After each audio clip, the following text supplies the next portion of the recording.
आज की जो हमारी क्लास रहेगी BHDC 110, ठीक है, हिंदी कहानी। अगर मैं बात करूं इस वीडियो में या इस क्लास में मैं आपको सारा क्वेश्चन पढ़ाने वाला हूं और भाई मेरे मैं पूरी बुक पढ़ाने वाला हूं। इसमें टोटल 12 कहानियां हैं, 12 की 12 कहानियों को हम लोग पढ़ेंगे और साथ ही कहानी पढ़ने से आपको संदर्भ सहित व्याख्या भी आपकी लगभग पूरी हो जाएगी। तो वीडियो को ध्यान से जरूर देखिएगा, ठीक है, और जो जो मैं बताऊंगा उसको आपको करके जाना ही जाना है, इस बात को आपको जरूर ख्याल रखना है, ठीक है। 2 पार्ट में खास तौर से मैं इस क्लास को आपको पढ़ाऊंगा अगर मेरे को लगेगा, या फिर या तो एक में बता दूंगा या हो सकता है इसका एक वीडियो हम लोग और बनाए, लेकिन जितना मैं पढ़ा रहा हूं सारा करके जाइएगा, इससे बाहर आपको एग्जाम में कुछ भी देखने को नहीं मिलेगा, ठीक है।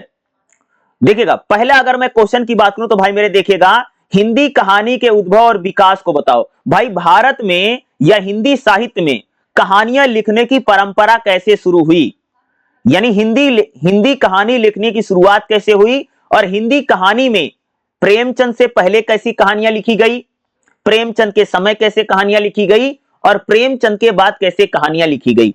अगर मैं बात करूं तो भारत में कहानी लिखने का सबसे बड़ा जो व्यक्ति है भाई प्रेमचंद है। प्रेमचंद को सबसे बड़ा कहानीकार कहा जाता है।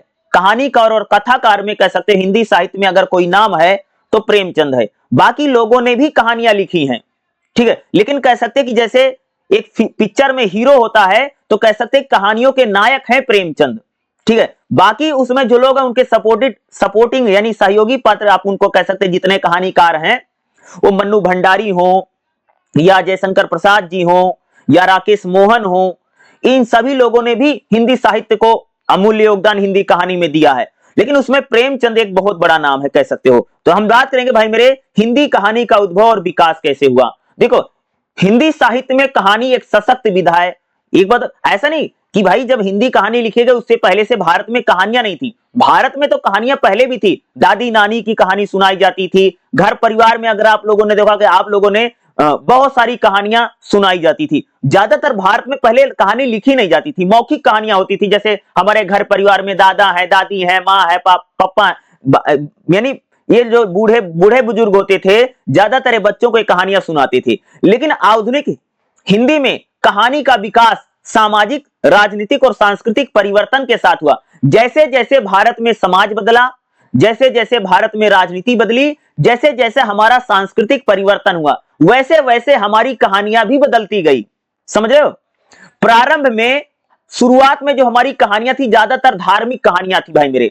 अगर आप देखो भारत में शुरू में जो कहानियां थी वो पहले धार्मिक थी, या लोक कथाएं होती थी, या दंत कथाएं। जैसे हम लोगों ने विष्णु शर्मा की बात करेंगे तो विष्णु शर्मा की अगर आप पढ़ेंगे तो उसमें जितनी कहानियां हैं बाल मनोरंजन की कहानियां हैं, धार्मिक कहानियां हैं, ठीक है। लेकिन आधुनिक समय में यानी 19वीं और 20वीं शताब्दी में कह सकते जो कहानी लिखने की परंपरा का विकास हुआ, हम लोग उसकी बात करेंगे।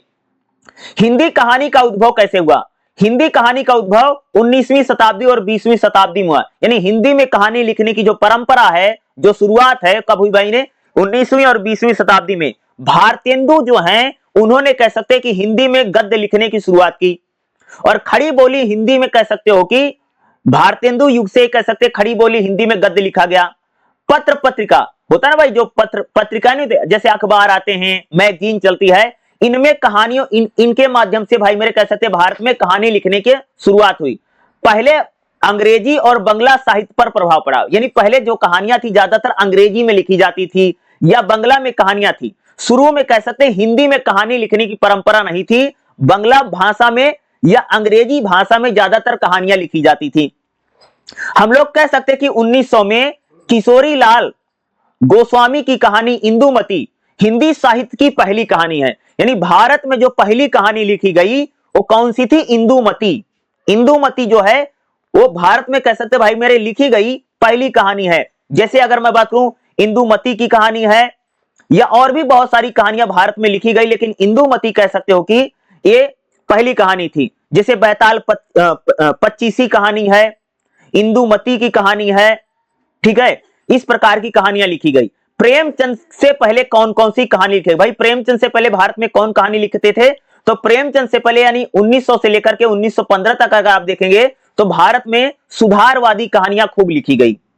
सामाजिक सुधार को लेकर के, नैतिक शिक्षा को लेकर के कथा प्रधान कहानियां बहुत ज्यादा लिखी जाती थी प्रेमचंद से पहले, यानी इसमें पात्रों को लेकर के कहानियां लिखी जाती थी। और प्रेमचंद से पहले भाई मेरे, प्रेमचंद से पूर्व कौन कौन कहानी लिखता था? जैसे किशोरी लाल गोस्वामी ने कहानी लिखी, राजा रधिक मण प्रसाद ने कहानी लिखी, रामचंद्र शुक्ल ने कह सकते कहानियां लिखी।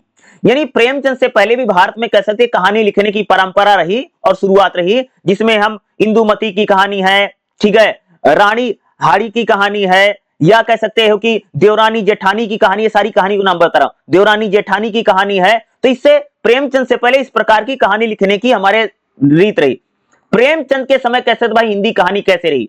प्रेमचंद का जो समय है 1915 से 1936 माना जाता है, यह कह सकते हैं हिंदी कहानी का स्वर्ण काल है, गोल्डन पीरियड है। प्रेमचंद के समय यानी 1915 से लेकर के 1936 तक का जो समय है, ये प्रेमचंद का समय था, और कह सकते हैं हिंदी कहानी में भाई मेरे ये स्वर्ण काल है कहा गया, क्योंकि प्रेमचंद ने भाई मेरे ऐसी कहानी लिखी, और कह सकते हैं कि प्रेमचंद भारत में सबसे बड़े कहानीकार और कथाकार बनकर के उभरते हैं।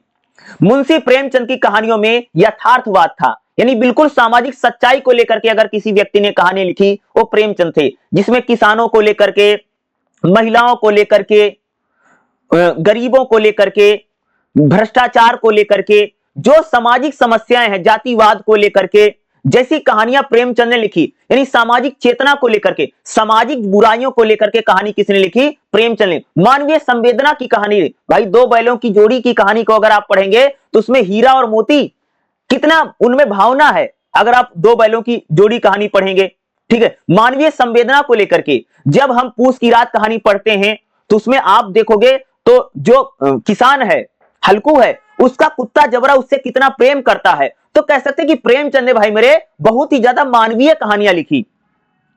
अगर हम बात करें बाबा भारती का जिक्र करें, या हम पिता की कहानी जो है उसकी कहानी का जिक्र करें, उसने कहा था, अगर जब हम इसकी प्रेम को लेकर के कहानी लिख देखते हैं तो कह सकते हैं कि प्रेमचंद ने भाई मेरे यथार्थ यानी सामाजिक सच्चाई को अपनी कहानियों में दिखाने का प्रयास किया।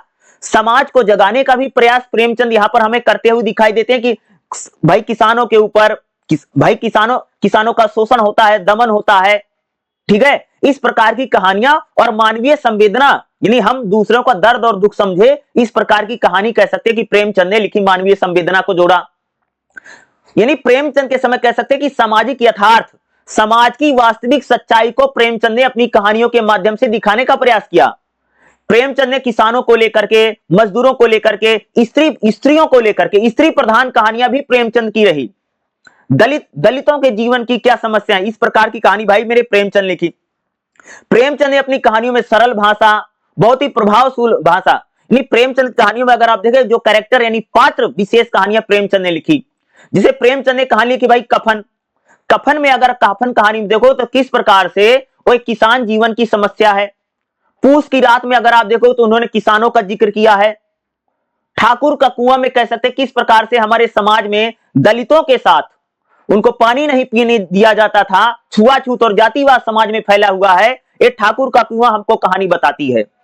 ईदगाह जैसे कह सकते बाल मन की कहानी लिखने वाले प्रेमचंद ने कह सकते ईदगाह कहानी लिख करके कह सकते हो कि एक बुढ़िया दादी जो है उसका हामिद बच्चा कितना उसमें ईमानदारी है और बच्चा कितना समझदार है। बाल मन की कहानी भाई हमको ईदगाह बताती है हामिद के माध्यम से। अगर हम अन्य कहानीकारों की बात करें तो भाई मेरे जयशंकर प्रसाद एक बहुत बड़े कहानीकार माने जाते हैं। सुदर्शन चंद्र शर्मा गुलेरी जिन्होंने कहानी लिखी, उसने कहा था बहुत ही मार्मिक कहानी है और कह सकते कि प्रेम को लेकर के मील का पत्थर एक कहानी कह सकते उन्होंने लिखी भाई मेरे, उसने कहा था। इसी किताब में हम लोग उस कहानी को भी पढ़ेंगे। अगर मैं बात करूं तो यानी हिंदी साहित्य में प्रेमचंद ने कहानियों को सच्चाई से जोड़ा, जीवन के यथार्थ से जोड़ा और सामाजिक समस्याओं को, जो भी सामाजिक समस्याएं थी वो हमें प्रेमचंद की कहानियों में दिखाई पड़ती हैं। वो किसान हो, वो मजदूर हो, वो महिलाओं की आवाज हो, वो दलित उत्पीड़ित की आवाज जो है हमें प्रेमचंद की कहानियों में दिखाई पड़ती है। प्रेमचंद के बाद भारत में किस प्रकार की कहानियां लिखी गई, ठीक है। तो देखिएगा 1936 के बाद प्रेमचंद के बाद कह सकते भारत में कहानी लिखने की परंपरा जीवित रही और कह सकते भारत में कहानियां लिखी गई। प्रेमचंद के बाद भाई प्रगतिवादी कहानियां लिखी गई जिसमें लेखकों ने समाज में अन्याय और संघर्ष को लेकर के लिखा। जैसे यशपाल शर्मा ने कहानी लिखी। भीम सहनी, नागार्जुन जो है ये प्रेमचंद के बाद बड़े कहानीकार हैं। यशपाल शर्मा, यशपाल, भीम सहनी और नागार्जुन जैसे लोगों ने कहानी लिखी। प्रेमचंद के बाद भाई मेरे नई कहानी लिखने की परंपरा का विकास हुआ। नई कहानी में क्या था? नई कहानी में कह सकते हो कि आंतरिक व्यक्तित्व को लेकर के, संघर्षों को लेकर के कहानी लिखी गई, मनोवैज्ञानिक कहानियां लिखी गई। जैसे राकेश मोहन की कहानियों को अगर आप पढ़ेंगे तो इन्होंने एक मनोवैज्ञानिक कहानियां लिखी। कमलेश्वर या राजेंद्र यादव ने लिखी। समकालीन कहानी क्या है? समकालीन कहानी का मतलब होता है कि आज का जैसे समय है, अकेले शहरी जीवन को लेकर के कहानी लिखी गई, इस प्रकार की समकालीन कहानियां हैं। अकेलेपन को लेकर के, असुरक्षा को लेकर के, स्त्रियों को लेकर के, दलितों की आवाज को लेकर के, इस प्रकार की जो कहानियां, आज का जैसा हमारा समाज है इस प्रकार की जो कहानियां, उसी को बोलते भाई मेरे हम लोग समकालीन कहानियां लिखी गई। समकालीन कहानियों में भाई मेरे मृदुल गर्ग, उदय प्रकाश, राजीव जैसे बड़े कहानीकार हैं। तो प्रेमचंद हिंदी कहानी में प्रगतिशील, वैचारिक और बहुआयामी थे। तो हिंदी में कहानी लिखने की जो शुरुआत है, कह सकते हो भाई 19वीं 20वीं शताब्दी से शुरुआत होती है। और आज बात करें समकालीन समय में भी अकेलेपन की कहानी है। देखते हैं आज हम लोग कितने अकेले होते चले जा रहे हैं। हमारे बुजुर्गों के साथ, बड़े बुजुर्गों के साथ घरों में कैसा बर्ताव होता है, इसकी भी हम कहानी देखते हैं। शहरी जीवन की कहानी, शहरों में लोग तो रहते हैं लेकिन उनकी क्या क्या समस्या है, इस प्रकार की कहानियां आज भी लिखे। और भी प्रेमचंद कैसा, तो कहानी में सबसे बड़ा नाम है उनका, जिन्हों कह सकते हैं मील का पत्थर साबित हुई उनकी कहानियां। जितनी भी कहानियां पढ़ेंगे, पूस की रात कहानी है, कफन कहानी है, या हम बात करें ईदगाह कहानी है, दो बैलों की जोड़ी कहानी है, जितनी भी कहानी हम पढ़ते हैं, कह सकते हो कि उनसे बड़ा कहानीकार भारत में पैदा नहीं हुआ है। ठीक है, तो कहानी, और आपके एग्जाम में जरूर एक क्वेश्चन आ सकता है कि हिंदी कहानी का विकास कैसे हुआ।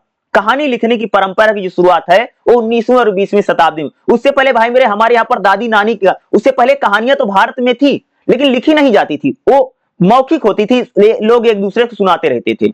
ठीक है, जो कहानी इंदुमती की कहानी, शुरुआत में कौन कौन सी कहानी थी? जैसे इंदुमती की कहानी, देवरानी जेठानी की कहानी, ठीक है, बैताल पत्तीसी जैसी कहानियां भारत में स्टार्टिंग में लिखी गई। बाद में प्रेमचंद का समय, तो उसने कह सकते उन्होंने पूरी तरह से कहानी के समाज को ही बदल करके रख दिया। तो भाई मेरे हिंदी कहानी का विकास कैसे हुआ, ये आपके लिए इंपॉर्टेंट क्वेश्चन बन सकता है और एग्जाम में पूछा जा सकता है। ठीक है, चलिए अगला चैप्टर देखते हैं। मेरे ये आपके लिए बहुत ही ज्यादा इंपॉर्टेंट रहेगा।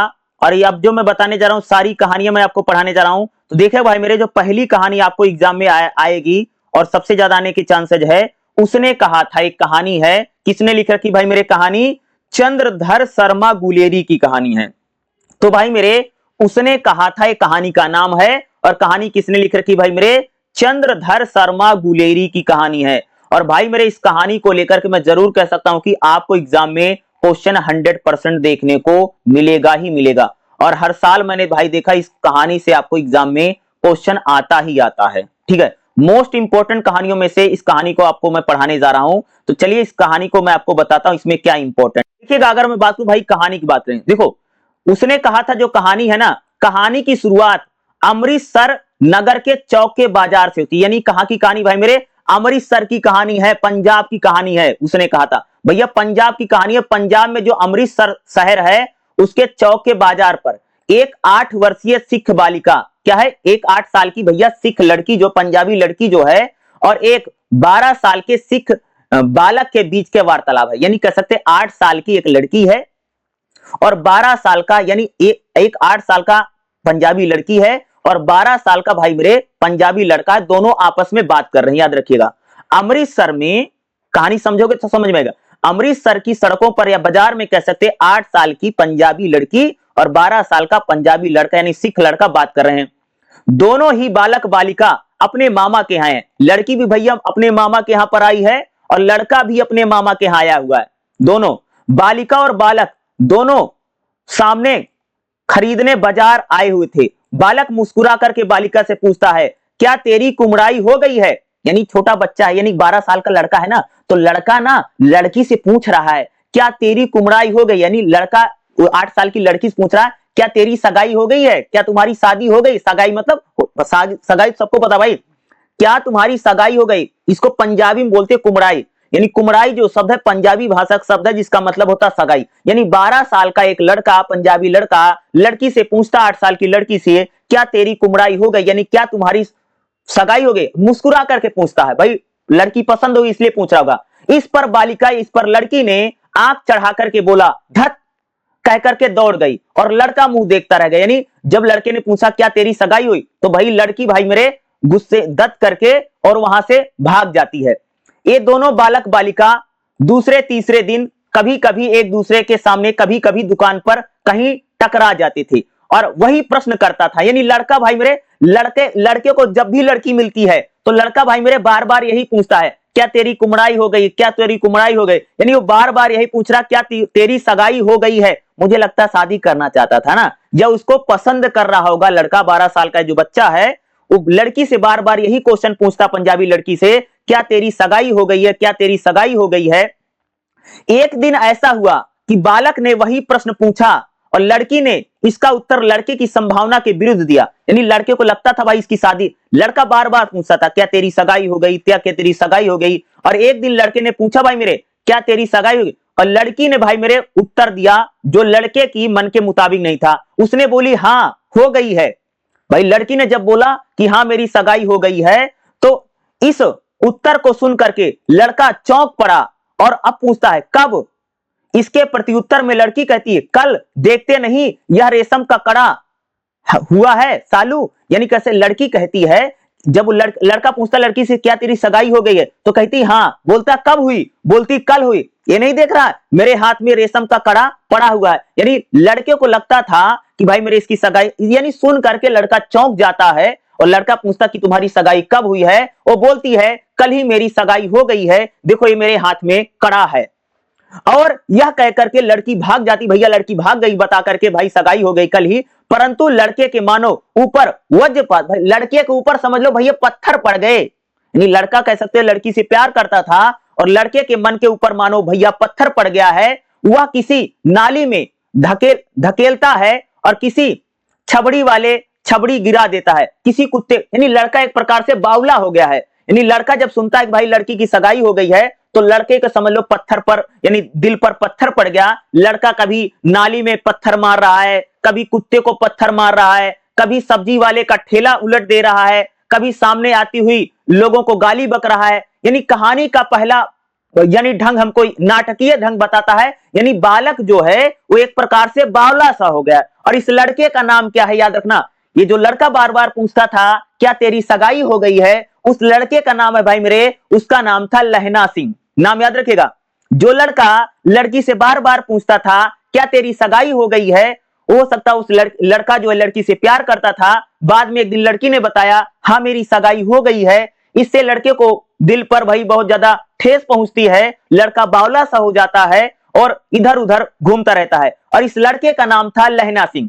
और यही बालिका बाद में सूबेदारनी के रूप में हमारे सामने आएगी। ये लड़का जो लहना सिंह है, लहना सिंह बाद में भैया मेरे फौज में भर्ती हो जाएगा। लहना सिंह क्या हो जाएगा, बाद में फौज में भर्ती हो जाता। जो लड़का बार बार लड़की से पूछता था क्या तेरी सगाई हो गई, और लहना सिंह फौज में है। और इसका भाई जो साहब है यानी सूबेदार है, सूबेदार की शादी इसी लड़की जिस लड़की को पसंद करता था ना, इस कह सकते हैं कि सूबेदारनी के रूप में हमारे सामने आती है। तो देखिए कि कहानी कैसे आगे चलती है। इस घटना के 25 साल बाद भाई घटना घट गई। लड़का बार बार पूछता था क्या तेरी कुमड़ाई हो गई, लड़की ने बताया हाँ मेरी सगाई हो गई है। लड़के का नाम भैया रखना लहना सिंह, और लड़की बाद में सूबेदारनी के रूप में हमारे सामने आएगी।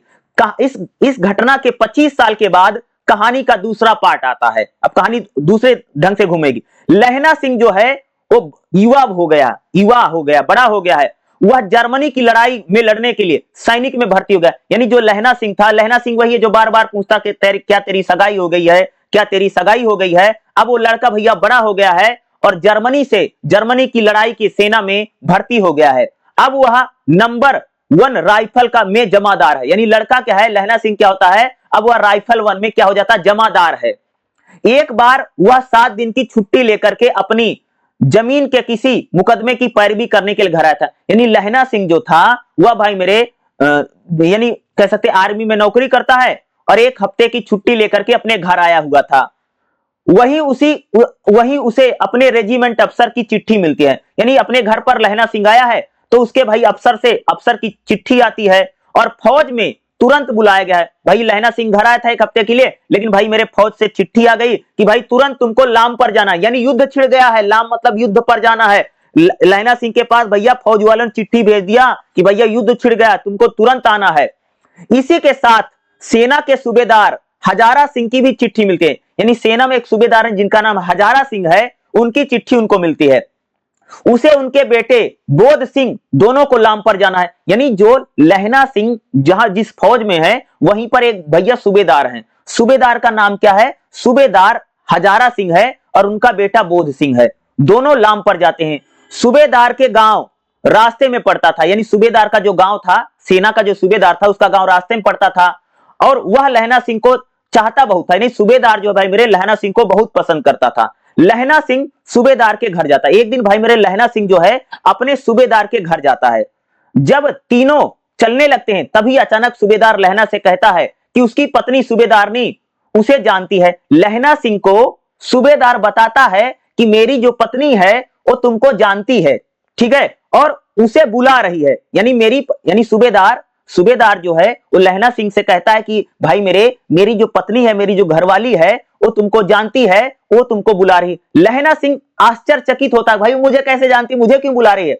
सेना के हेडक्वार्टर में तो कभी नहीं रही, पर अंदर मिलने को जाता है, यानी लहना सिंह सूबेदारनी से मिलने जा रहा है। उसे कुमड़ाई वाली वाक्य दोहरा करके 25 साल की पहले घटना याद आती, यानी जब वो लड़का एक लड़की से पूछता था क्या तेरी कुमड़ाई हो गई है, तो वह वही सूबेदारनी है जो जिसको मिलने को बुला रही, यानी उस लड़की की शादी सूबेदार से हो गई है। उस घटना को उसे याद आता है और कहता है जिस तरह उस समय उसने एक बार घोड़े की लाश से उसकी रक्षा की थी, यानी एक बार उस लड़के ने क्या किया था, उसकी रक्षा थी, इसी प्रकार उसके पति और एक पुत्र की भी रक्षा करना कह रहे, यानी वो सूबेदारनी लहना सिंह से कहती है कि जैसा तुमने मेरी 25 साल पहले मेरी रक्षा करी थी, वैसे आज युद्ध में तुम मेरे पति और मेरे बेटे की रक्षा करना। और वह आगे अपना आंचल पसार करके भीख मांगती, यानी वो जो सूबेदारनी है और लहना सिंह के सामने भीख मांगती है कि मेरे पति की और मेरे बेटे की रक्षा करना। यह बात लहना सिंह को छू जाती है, दिल को टच कर जाती है, यानी इतना इमोशनल कहानी एक प्रकार से कहते हैं। यानी जब सूबेदारनी लहना सिंह से कहती है कि भाई मेरे युद्ध में तो जा रहे हो तुम दोनों, बट मेरे पति की और मेरे बेटे भी युद्ध में जा रहे हैं, तुम उनकी क्या करना भाई मेरे रक्षा करना, और लहना सिंह को यह बात छू जाती है।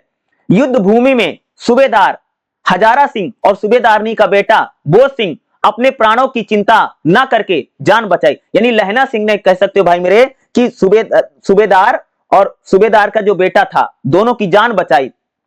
पर इस कोशिश में कह सकते लहना सिंह घायल हो जाता है।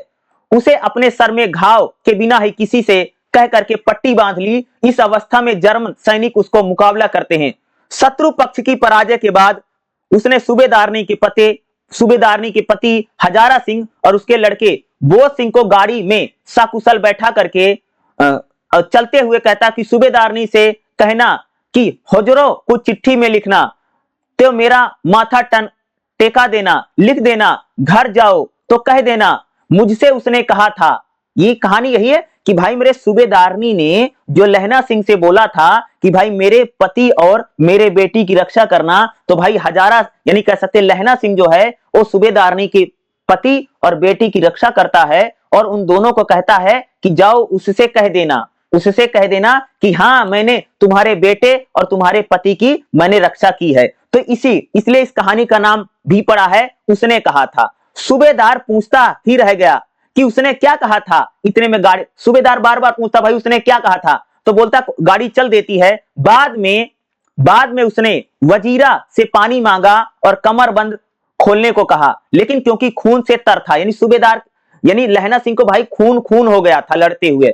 और जल्द ही लहना सिंह ने जीवन की सारी घटनाएं उसके सामने घूमने लगती है। इसकी इच्छा यही है कि भतीजे के साथ बैठ करके आम खाए, सूबेदारनी की बात करे, उसे याद करके वह अंतिम क्षणों में दोहराता है उसने कहा था। बाद में अखबार में छपा कि फ्रांस और बेल्जियम की 68वीं बटालियन के 77 सिख राइफल के जमादार लहना सिंह इस प्रकार अपनी बचपन की छोटी सी मुलाकात के कारण कह सकते कि लहना सिंह ने सूबेदारनी के प्रति जो प्रेम था उसी के कारण से उसने कह सकते सूबेदारनी द्वारा कहे गए वाक्यों को उसने याद रखा और लहना सिंह ने कह सकते कि उसके पति और उसके दोनों पुत्रों की रक्षा की, अपनी जान दे दी क्योंकि उसने ऐसा कहा था। भाई सूबेदारनी ने कहा था कि भाई मेरे पति और मेरे बेटी की रक्षा करना, और इसीलिए कह सकते लहना सिंह ने उनको बचाने के लिए अपने प्राणों को दे दिया। यानी एक छोटा सा बच्चा जब उस लड़की से मिलता है कि भाई उसको पसंद करता था, यानी ये बहुत ज्यादा प्रेम की एक मार्मिक कहानी कह सकते हो, बहुत ही मार्मिक कहानी है, ये लिखी गई है, उसने कहा था। तो भाई जो सूबेदारनी ने कहा था, जिससे वो 25 साल पहले बोला था, पूछता नहीं था बार बार क्या तेरी कुमड़ाई हो गई, क्या तेरी सगाई हो गई, वही लड़की है जो सूबेदारनी है। तो उसने बोला था भाई ना कि मेरे पति और बेटे की रक्षा करना, और कह सकते हो कि भाई मेरे लहना सिंह ने अपनी जान दे करके उसके पति और बेटे की रक्षा की है उस युद्ध में, और उसे बार बार यह वाक्य याद आता था कि उसने कहा है। तो ये बहुत ही मार्मिक कहानी है भाई मेरे, और इस कहानी को लेकर के जरूर कह सकते हो कि आपको एग्जाम में भाई मेरे 100% क्वेश्चन आएगा, और इसी से आपको एग्जाम में संदर्भ सहित व्याख्या भी जरूर आएगी, ठीक है। और अच्छे से इसको करके आना। उसने कहा था जो ये कहानी है ये एग्जाम में आती मेरे, जो मैंने आपको अभी कहानी की शॉर्ट में कहानी सुनाई है, तो चंद्रधर शर्मा गुलेरी की जो कहानी उसने कहा था, इसका हम लोग कहानी की विशेषता पढ़ेंगे, इस कहानी का क्या विशेषता है। तो अगर मैं विशेषता की बात करूं तो भाई मेरे उसने कहा था जो कहानी इसकी विशेषता, तो भाई एक त्याग और कर्तव्य की भावना की कहानी है, कि भाई मेरे यह कहानी बताती है कि प्रेम जो है वह निस्वार्थ है, ठीक है। ये इसकी मिसाल मिलती है, लहना सिंह अपने व्यक्तिगत भाव को दबा करके अपने कर्तव्य को सबसे ऊपर रखता है। भाई मेरे भाई सूबेदारनी ने कहा था कि भाई मेरे पति और बेटी की रक्षा करना, और लहना सिंह जो है उससे एक समय बहुत ज्यादा प्रेम किया था, इसलिए कह सकते हो कि ये कहानी जो है त्याग और कर्तव्य की भावना से प्रेरित कहानी है। दूसरा क्या है, प्रेम की सूक्ष्म अभिव्यक्ति है। इस कहानी में हमें प्रेम भी देखने को मिलता है, लेकिन जो इसमें प्रेम दिखाई देता है वो बहुत मर्यादित है, मर्यादा में लेकर के यहाँ पर, यानी लहना सिंह ने कह सकते हो कि अपनी सीमा में रह करके उसने प्रेम किया है। यहाँ पर प्रेम का दर्शन नहीं है, बल्कि प्रेम जो है एक कर्तव्य के रूप में हमको इस कहानी में देखने को मिलता है, कि जो लहना सिंह है वो सच्चा प्रेमी है कह सकते हैं, यानी प्रेम में अपनी बाउंड्रिया यानी अमर्यादित नहीं है, बल्कि मर्यादित प्रेम की कहानी है।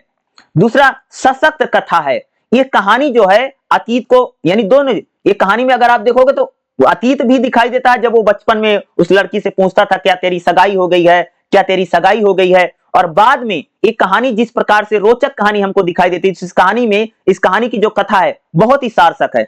अगर इसका चरित्र चित्रण बात करें तो इस कहानी में भाई जो लहना सिंह है त्यागी व्यक्ति है, प्रेमी है, संवेदनशील है, और अपनी जिम्मेदारियों को निभाने वाला व्यक्ति कौन है भाई मेरे, लहना सिंह है। अन्य पात्रों की बात करें तो इसमें सूबेदारनी जो है, सूबेदारनी का जो पात्र है, जो एक समय लहना सिंह से भी कह सकते हो बार बार उसी से पूछता रहता था क्या तेरी कुमड़ाई हो गई, सगाई हो गई है, और बाद में वो अपनी पति और बेटे की उससे भीख भी मांगती है, और लहना सिंह उसको पूरी भी करता। अगर हम लोग बात करें इस कहानी की भाई मेरे भाषा और शैली जो बहुत सरल भाषा है, यहाँ पर पंजाबी शब्दों का प्रयोग है, हिंदी में कहानी लिखी गई है, और यहाँ पर पंजाबी जो लोक जीवन है, पंजाबी जो संस्कृति कल्चर है, वह भी हमें इस कहानी में दिखाई देता है, और भावनात्मक कहानी है, और ये बहुत ज्यादा चित्रात्मक कहानी है। और यह जो कहानी है प्रथम विश्व युद्ध की कहानी के आसपास लिखी गई कहानी है, जिसमें भारतीय सैनिकों के बलिदान को बताती है। खास तौर से उसने कहा था जो कहानी है, उसने कहा था जो कहानी है, इसका वाचन, इसकी स्मृति, ये बहुत बढ़िया कहानी अगर आते हैं। उसने कहा था जो कहानी है हिंदी साहित्य में कालजयी कहानी है, यह कहानी प्रेम को बताती है, यानी उसने कहा था जो कहानी, यह कहानी हमको भाई मेरे प्रेम को बताती है, त्याग को बताती है, और अपने कर्तव्यों को निर्वाह की, यह एक मानवीय संवेदना पर लिखी गई कहानी है। क्या भाई मेरे, चंद्रधर शर्मा गुलेरी की जो कहानी है बहुत ही महत्वपूर्ण कहानी है, और इस कहानी से मैं जरूर कह सकता हूं कि आपको एग्जाम में क्वेश्चन 100% देखने को मिलेगा ही मिलेगा। अगला जो हमारा भाई मेरे इंपॉर्टेंट चैप्टर है, अगली कहानी जो आपसे एग्जाम में पूछी जा सकती है वो भाई मेरे रहेगी पूस की रात। प्रेमचंद की कहानी है, और पूस की रात को लेकर के एग्जाम में आपको क्वेश्चन भाई मेरे 100% देखने को मिलेगा। पूस की रात कहानी की क्वेश्चन भी आएगा, साथ में आपको इससे संदर्भ सहित व्याख्या भी एग्जाम में 100% आएगी। और पूस की रात कहानी को लेकर के क्वेश्चन और संदर्भ सहित व्याख्या दोनों चीजें आती है, इसलिए अगर हम इस कहानी को पढ़ेंगे तो भाई हमारा क्वेश्चन भी हो जाएगा, साथ में हमारी संदर्भ सहित व्याख्या भी हो जाएगी, इस बात को याद रखिएगा। तो चलिए देखते हैं पूस की रात कहानी क्या है। देखिएगा पूस की रात जो कहानी है, पूस मतलब समझते हो भाई, एक ठंड के महीने में, एक हिंदी में एक महीना था जैसे पूस उसको बोला जाता है, ठीक है। और पूस में कह सकते बहुत ज्यादा ठंड पड़ती है, जैसे हम दिसंबर जनवरी, अंग्रेजी के महीने हैं दिसंबर जनवरी फरवरी, उसी प्रकार से हिंदी में जैसे माघ पूस बैसाख चैत्र सावन भादौ, हिंदी में ऐसे महीने होता है, उसी प्रकार से भाई मेरे हिंदी में एक महीने का नाम है पौष, पूस, पौष इसको बोला जाता है, पूस या पौष कर लीजिए। इस मौसम में भाई मेरे बहुत ज्यादा ठंडी पड़ती है। और ये जो कहानी है पूस की रात ना, ये प्रेमचंद की कहानी है, ठीक है। और प्रेमचंद की जो कहानी भाई मेरे पूस की रात है ना, एक गांव की कहानी है। क्या है?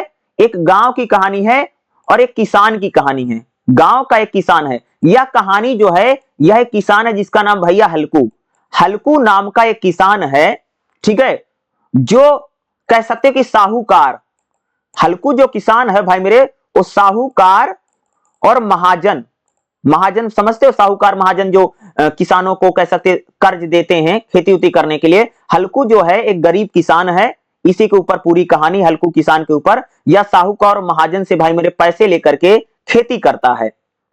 हल्कू के पास थोड़ी सी जमीन है और उस खेती करने के लिए हल्कू पैसे लेकर के साहूकार से खेती करता है।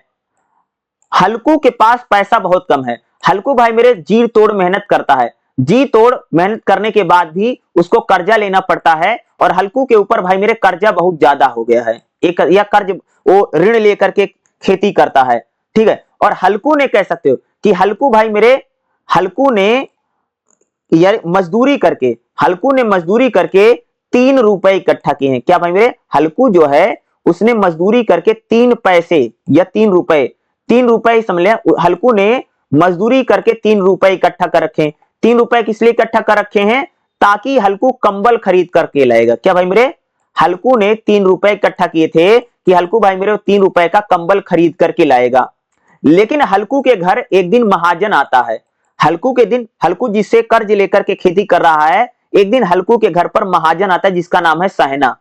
सहना महाजन है, साहूकार है, जिससे पैसे लेकर के हल्कू खेती करता है। एक दिन हल्कू के घर महाजन आता पैसे मांगने के लिए, तो हल्कू जो है जो 3 रुपए इकट्ठा कर रखे थे कंबल लाने के लिए, वो 3 पैसे भाई मेरे किसको दे देता है? महाजन को दे देता है, ठीक है। तो हल्कू की पत्नी जो है इसका विरोध करती है। हल्कू की पत्नी का नाम है भाई मेरे मुन्नी। क्या लिखेगा? हल्कू की जो पत्नी उसका नाम क्या भाई मेरे? मुन्नी। हल्कू भाई मेरे जो 3 रुपए इकट्ठा कर रखे थे, तो हल्कू ने 3 रुपए किसको दे दिए? साहूकार को दे दिया, महाजन को, सहना को दे दिया। अब हल्कू ने भाई मेरे 3 रुपए इकट्ठा किए थे कंबल लाने के लिए। अब कंबल कहां से लाएगा बताओ? हल्कू एक गरीब किसान है, उसके पास पैसा नहीं है। बड़ी मुश्किल से तो बेचारे ने भाई मेरे 3 रुपए इकट्ठा किए थे कि कंबल लाने के लिए। अब वो कंबल कहां से लाएगा? हल्कू कंबल क्यों लाना चाहता? क्योंकि भाई हल्कू जो है ना अपनी खेत की रखवाली करने जाता है। हल्कू जो है अपनी खेत की रखवाली करने जाता है, खेत को रखवाली करने जाता है। और भाई मेरे ठंड इतना पड़ती है कि ठंड में कंबल ओढ़ेगा, क्योंकि गरीब किसान है हल्कू। उसके बाद बहुत बड़ी चीज नहीं है, ठीक है। अपनी खेत की रखवाली करने जब जाएगा तो कंबल ओढ़ करके सोएगा, क्योंकि ठंड बहुत पड़ती है। इसलिए हल्कू ने 3 रुपए इकट्ठा कर रखे हैं। इस बार हल्कू की फसल अच्छी हुई है, लेकिन हल्कू फसल की देखभाल करने के लिए जाता है, तो भाई कंबल तो उसके पास है नहीं। हल्कू क्या है कि जब अपने खेत की रखवाली करने के लिए जाता तो भाई कंबल लाने के लिए पैसे रखे थे, वो तो महाजन को दे दिया। अब 3 रुपए थे नहीं, अब कंबल तो आया नहीं। हल्कू अपनी खेत की रखवाली करने के लिए जाता है। हल्कू का एक कुत्ता है जिसका नाम है जबरा। हल्कू अपने कुत्ते के साथ खेत की रखवाली करने जाता है। खेत में बहुत अंधेरा है, खेत में अंधेरा है और हल्कू के साथ उसका कुत्ता है। हल्कू जो है वो अपने कुत्ते से बहुत प्रेम करता है और हल्कू के अंधकार और अकेलेपन का साथी भाई मेरे उसका कुत्ता है। कुत्ते का नाम है मेरे जबरा। यानी हल्कू जब अपने खेत पर जाता है खेत की रखवाली करने के लिए, तो हल्कू के साथ उसका कुत्ता भी जाता है जिसका नाम है जबरा। हल्कू भाई मेरे अपने खेत पर जाता है खेत की रखवाली करने, और भाई मेरे पूस का महीना, यानी इतनी ठंड का महीना, खूब ठंड पड़ रही है। हल्कू भाई मेरे ठंड के मारे कांपने लगता है और ठंडी ठंडी हवा चल रही है खेत में। भाई मेरे ठंडी ठंडी खूब हवा चल रही है हल्कू के खेत में, और हल्कू भैया मेरे खेत की रखवाली करने गया। हल्कू के पास कोई कंबल वंबल नहीं है, हल्कू को खूब ठंड लग रही। अरे भाई कंबल लाने के लिए जो कंबल लाने के जो पैसे इकट्ठा किए थे, वो सारे पैसे तो महाजन को दे दिए। अब तो हल्कू के पास कंबल भी नहीं है, तो हल्कू एक पतली सी चादर लेकर के अपने खेत पर आया है। लेकिन खेत में ठंडी ठंडी हवा चल रही है और हल्कू को खूब ठंडी लग रही है। हल्कू क्या करता? हल्कू के पास एक पुरानी चादर है जो ओढ़ करके आया, और पुरानी चादर से भैया ठंडी नहीं जा रही है। ठंड से बचने के लिए हल्कू बहुत प्रयास करता है। हल्कू जबरा के साथ मल बहना ले। हल्कू भाई मेरे अपने कुत्ते के साथ अपना मन बहलाने की कोशिश करता है, लेकिन उससे उसका मन नहीं बहलता क्योंकि हल्कू को बहुत ठंडी लग रही। हल्कू को ठंडी से मुक्ति नहीं मिलती है, तो हल्कू पास में ही, हल्कू के खेत के पास में ही आम का बगीचा है। हल्कू का जो खेत था उसके खेत के बगल में भाई मेरे आम का बगीचा था। तो हल्कू आम के बगीचे में जाता है और आम के बगीचे में सूखी पत्तियां हैं। सबको पता भाई कि किसी भी बाग में जाओगे, बगीचे में जाओगे तो पेड़ की पत्तियां गिरती रहती। तो हल्कू पेड़ की जो पत्तियां गिरी हुई आम के बगीचे में, उन पत्तियों को इकट्ठा करता है और उसमें आग जलाता है। आग जला करके हल्कू आग को सेकता है। भाई मेरे एक बात बता दूं, आम की जो पत्ती होती है इसको जलाओगे ना तो ज्यादा देर जलेगी नहीं, एक बार तो जलेगी लेकिन जल्दी बुझ जाएगी। तो हल्कू जो है आम की पत्तियां जला करके शरीर को गर्म करता है, लेकिन थोड़ी देर के बाद क्या है, आग बुझ जाती है।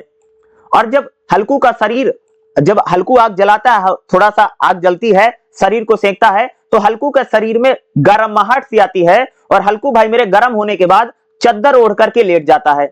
और ठंड खूब पड़ रही है, हल्कू का शरीर में गर्माहट आ जाती है और हल्कू भाई मेरे चद्दर ओढ़ करके लेट जाता है और पास में हल्कू का कुत्ता जबरा बैठा हुआ है। तभी हल्कू के खेत में नीलगाय घुस जाती है। हल्कू भाई मेरे चद्दर ओढ़ करके शरीर गर्म करके लेट गया और हल्कू के खेत में तभी पता चला भैया गाय घुस गई। और हल्कू का जो कुत्ता है जबरा, वो भौंकने लग जाता है। हल्कू का कुत्ता जबरा जो भौंकने लग जाता है क्योंकि खेत में गाय घुस गई है। और आप सबको पता भाई कुत्ते की आदत होती है कि खेत में अगर कुछ घुसेगा तो कुत्ता भौंकेगा। तो हल्कू का जो कुत्ता है वो बार बार भौंकता है, दौड़ता है कि खेत में गाय घुस गई, इशारा करता है। लेकिन हल्कू जो है पूरी ताकत लगा करके उठता है, लेकिन इतनी ठंडी लग रही है हल्कू को, कोई कंबल नहीं है, हल्कू को बहुत ठंडी लग रही है। तो हल्कू भाई मेरे एक बार उठने की कोशिश करता है, लेकिन हवा इतने तेज थी कि हल्कू दोबारा बैठ जाता है। यानी इतनी ठंडी ठंडी हवा चल रही है कि हल्कू की हिम्मत नहीं ले रही है कि जा करके खेत में से नीलगाय को भगा दे, क्योंकि हल्कू को ठंड लग रही है। हल्कू के पास कोई चद्दर नहीं है, इतना गरीब किसान है, एक पतली यानी कोई कंबल नहीं, एक पतली सी चद्दर है। और भाई इतनी ठंडी का मौसम है, ठंडी में उसके हार्ड मांस कांप गए हैं हल्कू के। तो हल्कू भाई मेरे अपने खेत में से अपनी खाट पे से उठता है, नीलगाय को भगा दे। लेकिन भाई मेरे एक हवा का झोंका आता है, हल्कू दोबारा खाट पर बैठ जाता है। हल्कू भाई मेरे फिर दोबारा खेत में गाय को भगाने नहीं जाता है क्योंकि ठंडी ठंडी हवा चल रही थी।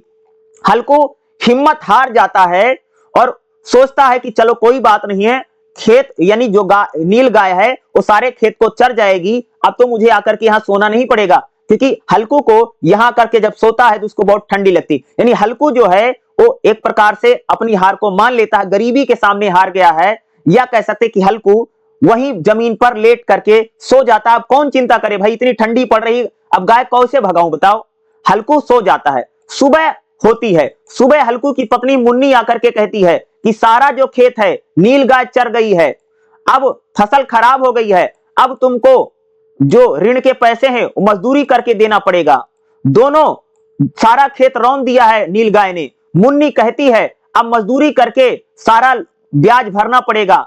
लेकिन हल्कू के मन पर प्रसन्नता है, हल्कू भाई खुश है। क्यों खुश है? क्योंकि हल्कू को लगता है अब भाई सारा खेत नीलगाय चर गई है, अब कम से कम मुझे आकर के तो सोना तो नहीं पड़ेगा। हल्कू के मन में यह शांति है कि अब रात में आकर के सोना तो नहीं पड़ेगा, अब उसको ठंड तो नहीं लगेगी।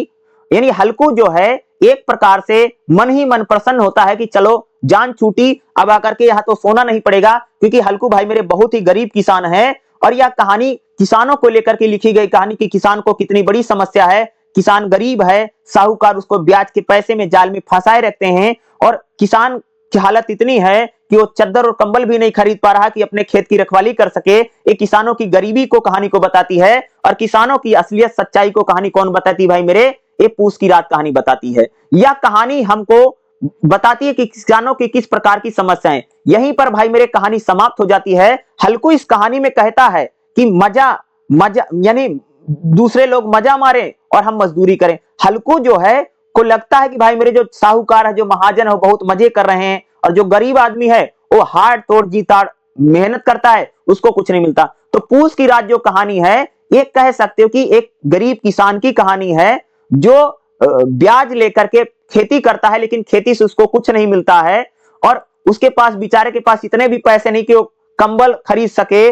क्योंकि ठंड के महीने में खेत की रखवाली करने जाता है तो उसको भाई मेरे बहुत ज्यादा ठंड लगती है। और पूस की रात कहानी से भाई मेरे एग्जाम में आपको क्वेश्चन 100% अगर हम लोग बात में भाई देखेगा, मुंशी प्रेमचंद की कहानी पूस की रात जो है, इस कहानी की अगर हम विशेषताओं की बात करें, याद रखिएगा, तो भाई मेरे जो पूस की रात कहानी है, यह यथार्थवादी कहानी है, बिल्कुल रियल कहानी है। यह कहानी गरीब किसानों की गरीबी को बताती है। यह कड़वी सच्चाई है भाई, किसान गरीब हैं, किसानों की समस्या को यह कहानी बताती है पूस की रात।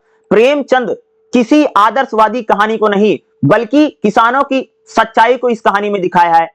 यह कहानी किसानों के जीवन को बताती है कि भाई किसान जो है कर्ज में डूबे हैं। ये तो बिल्कुल सच्चाई है भाई, हमारे देश में किसान कर्ज में डूबा है, किसान को ठंड लगती है, वो कंबल खरीदने का पैसा नहीं है, किसान के जीवन में भूख है, असुरक्षा है। इन सब किसानों की दयनीय स्थिति को कहानी कौन बताती? पूस की रात बताती है। पूस की रात कहानी बताती कि हमारे समाज में शोषण बहुत है।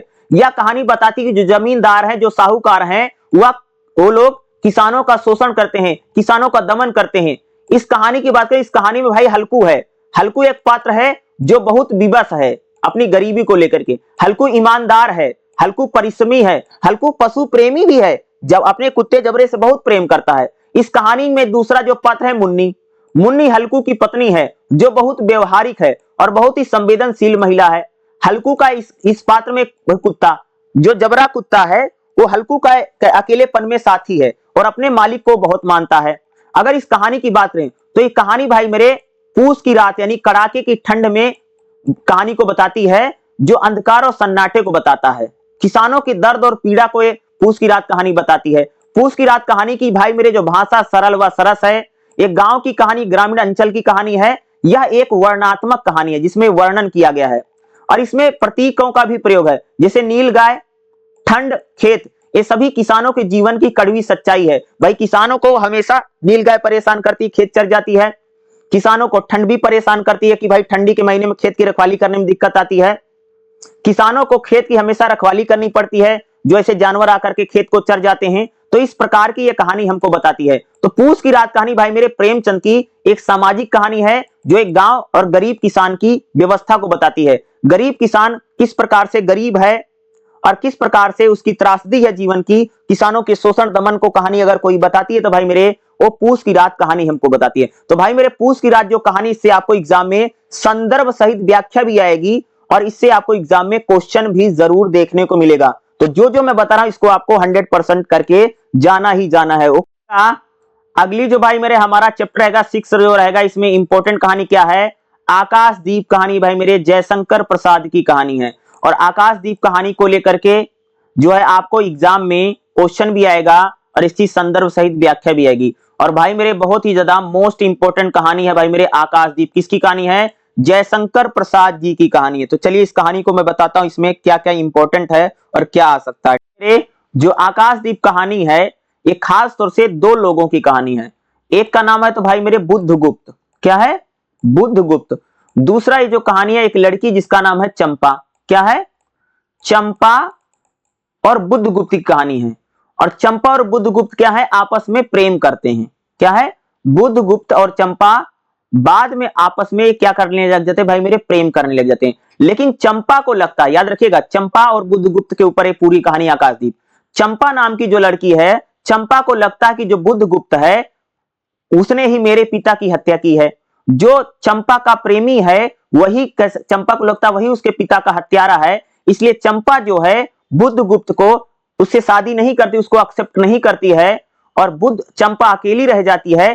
जिस प्रकार से आकाशदीप, जिस प्रकार से ध्रुव तारा आकाश में चमकता रहता है और अकेला जलता रहता है, ये कहानी हमको बताती है। बुद्धगुप्त और चंपा की कहानी है। तो देखिएगा, अगर हम लोग आकाशदीप कहानी की बात करें तो आकाशदीप जो कहानी है, एक समुद्र में, आपको पता भाई समुद्र में जहाज चलते हैं ना, तो एक समुद्र में जहाज जा रहा है। एक समुद्री व्यापारी भद्रमणि को बंदी बनाए गए, चंपा और बुद्धगुप्त का वार्तालाप है। क्या है भाई मेरे? याद रखिएगा, एक समुद्र में जहाज जा रहा है। जहाज में कह सकते जो चंपा है, जो चंपा है और जो बुद्धगुप्त है, इन दोनों को बंदी बना लिया गया और दोनों बातचीत कर रहे हैं। जो आकाशदीप कहानी है, इसमें समुद्र की कहानी है। समुद्र में जहाज चलता है और समुद्र में भाई मेरे जो जहाज चलते हैं उसमें बहुत सारे लुटेरे उटेरे आ जाते हैं। तो उन लुटेरों को मान जान करके चंपा और बुद्धगुप्त को भाई मेरे समुद्र के जहाज में बंदी बना लिया गया है। दोनों नाव पर बंदी बने हुए, यानी चंपा जो है, जो बुद्धगुप्त है, दोनों एक नाव पर इनको बांधा गया, बंदी बना लिया गया है। चंपा के बंधन ढीले हो चुके थे। चंपा का जो हाथ था भाई मेरे बांधी गई थी, चंपा का हाथ थोड़ा ढीला हो गया है।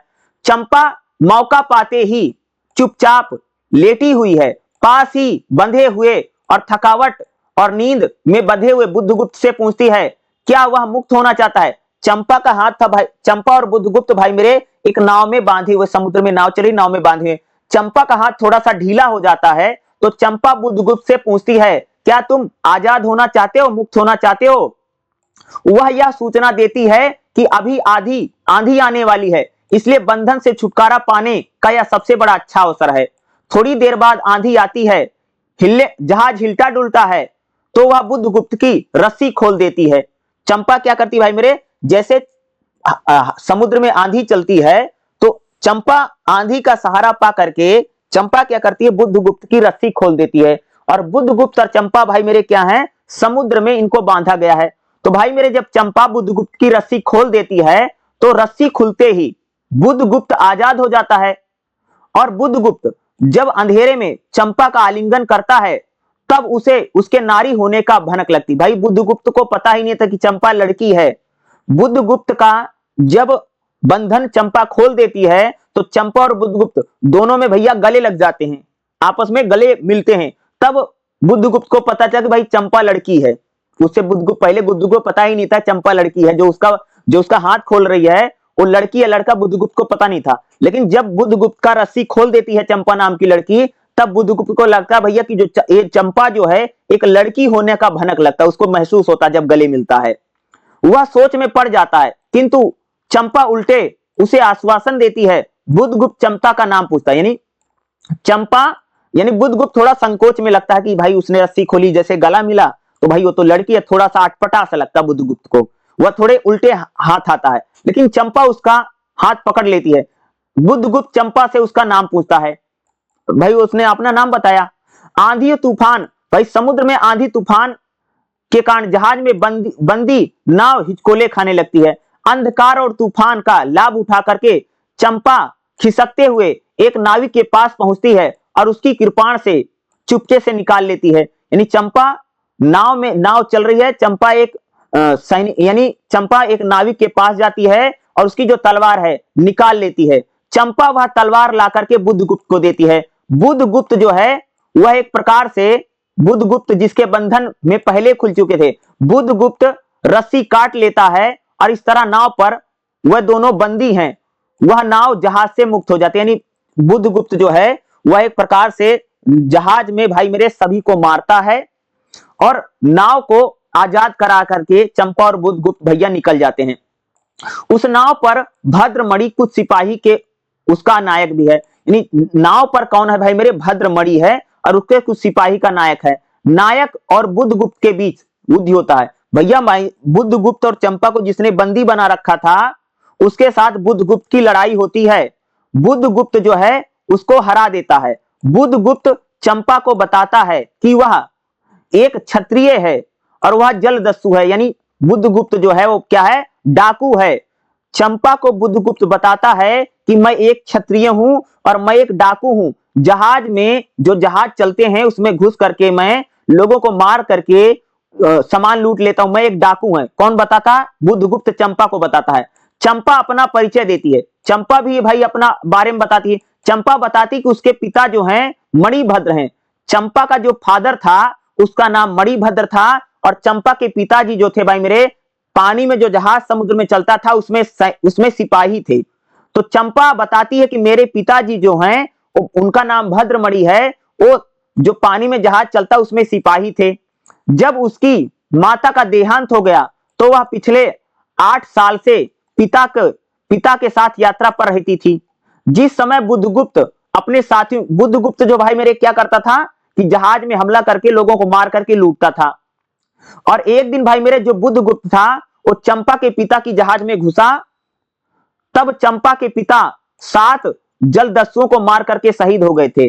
पिता की मृत्यु के बाद मणिभद्र ने चंपा को अपना वासना का शिकार बनाना चाहता था, लेकिन चंपा उसके घृणित प्रस्ताव को स्वीकार नहीं किया, जिसके फलस्वरूप मणिभद्र ने चंपा को बंदी। भाई कह सकते कि जब चंपा के पिता की डेथ हो जाती है तो कह सकते हो भाई मेरे कि जो जिसने बंदी बना रखा था वो चंपा को बंदी बना लेता है। ठीक है, चंपा और बुद्धगुप्त अपने साथियों के साथ एक अज्ञात द्वीप पर चले जाते हैं। भाई चंपा और बुद्धगुप्त ने भाई मेरे एक प्रकार से सबको हरा दिया है, और चंपा और बुद्धगुप्त दोनों क्या करते हैं, एक अनजान जगह पर चले जाते हैं, क्योंकि समुद्र का जो किनारा जब मिलता है तो एक जगह पर जाते हैं। उस द्वीप का नाम चंपा रखा जाता है। चंपा, बुद्धगुप्त एक द्वीप पर जाता है चंपा के साथ, और उस द्वीप का नाम भैया क्या रखता है, चंपा द्वीप रखा जाता है। बुद्धगुप्त और चंपा 5 साल तक उस द्वीप पर साथ रहते हैं। बुद्धगुप्त उस द्वीप का शासक बन गया, उसे जलदस्यु छोड़ दी। इन 5 वर्षों में बुद्धगुप्त ने व्यापार करके काफी धनी हो जाता है। वह हर तरह के सुख सुविधा भोगता है। वहां के निवासी उसे राजा रानी की तरह प्यार करते हैं। इतने लंबे समय तक साथ रहने के कारण धीरे धीरे बुद्धगुप्त और चंपा में प्रेम हो जाता है। क्या भाई मेरे, बुद्धगुप्त चंपा में प्रेम का विकास हो जाता है। किंतु जैसे ही चंपा को पता चलता है कि बुद्धगुप्त ही उसके पिता का हत्यारा है, भाई चंपा को पता चलता है कि बुद्धगुप्त जो है उसके पिता का हत्यारा है, क्योंकि एक दिन भाई मेरे बुद्धगुप्त जो है चंपा के पिता की जहाज में चढ़ गया था और उसकी पिता की वहां पर हत्या हो गई। तो चंपा को लगता कि भाई मेरे बुद्धगुप्त ही है जिसने मेरे पिता की हत्या की। चंपा के मन में बहुत ज्यादा क्रोध है, बहुत ज्यादा गुस्सा है, लेकिन वह बुद्धगुप्त को अपने पिता का हत्यारा मानती है और बुद्धगुप्त से बदला भी लेना चाहती है, और इसलिए वह अपने पास एक चाकू रखती है कि बुद्धगुप्त को मार करके अपने पिता का बदला लेगी। लेकिन चंपा के मन में तो विरोध है और बुद्धगुप्त को मारना चाहती है, लेकिन उसके मन में बुद्धगुप्त को लेकर के प्रेम भी है।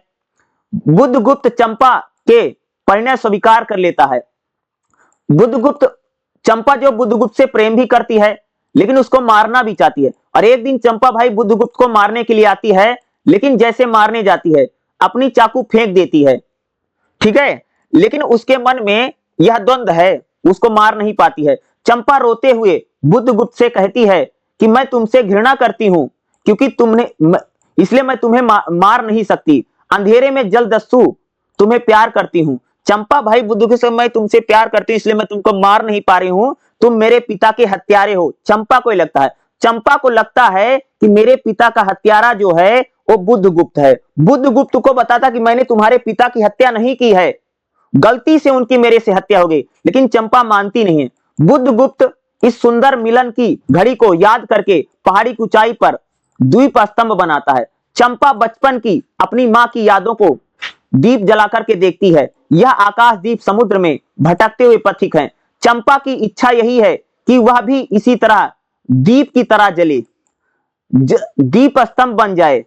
बुद्धगुप्त चंपा के सामने कहता है यदि चंपा की इच्छा है तो उसके साथ विवाह कर ले और भारत लौट जाए। भाई बुद्धगुप्त जो है चंपा से विवाह करना चाहता है ताकि वह भारत लौट आए, किंतु चंपा अपने पिता के मृत्यु में इतनी ज्यादा दुखी है और अपने पिता का हत्यारा बुद्धगुप्त को मानती है, इसलिए चंपा भाई मेरे शादी करने का प्रस्ताव नहीं मानती है और वह देश नहीं लौटती है। चंपा अपने मन में प्रेम और घृणा को लेकर के फंसी है।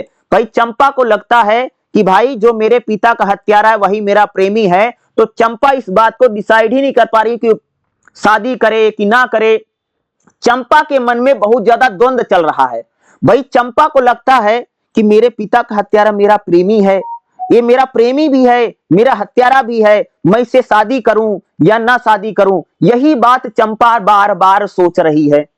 चंपा बुद्धगुप्त से कहती है कि वह स्वयं तो यहीं रहेगी, उस लोगों की सेवा करेगी और जीवन बिताएगी। एक दिन संध्या के समय इस द्वीप में दीप जलाएगी ताकि अंधेरा घट सके। चंपा की इच्छा समझते हुए बुद्धगुप्त लौट आता है। चंपा वहीं अकेली रह जाती है और दुखी रहती है। चंपा के जीवन में यही दुख है कि जो उसके पिता का हत्यारा है वही उसका प्रेमी है। वो चंपा शादी भी नहीं करती है और अपने पिता की हत्यारा को बुद्धगुप्त को मानती है। इसलिए वो प्यार और दुश्मनी में बीच में फंसी हुई एक लड़की भाई चंपा है।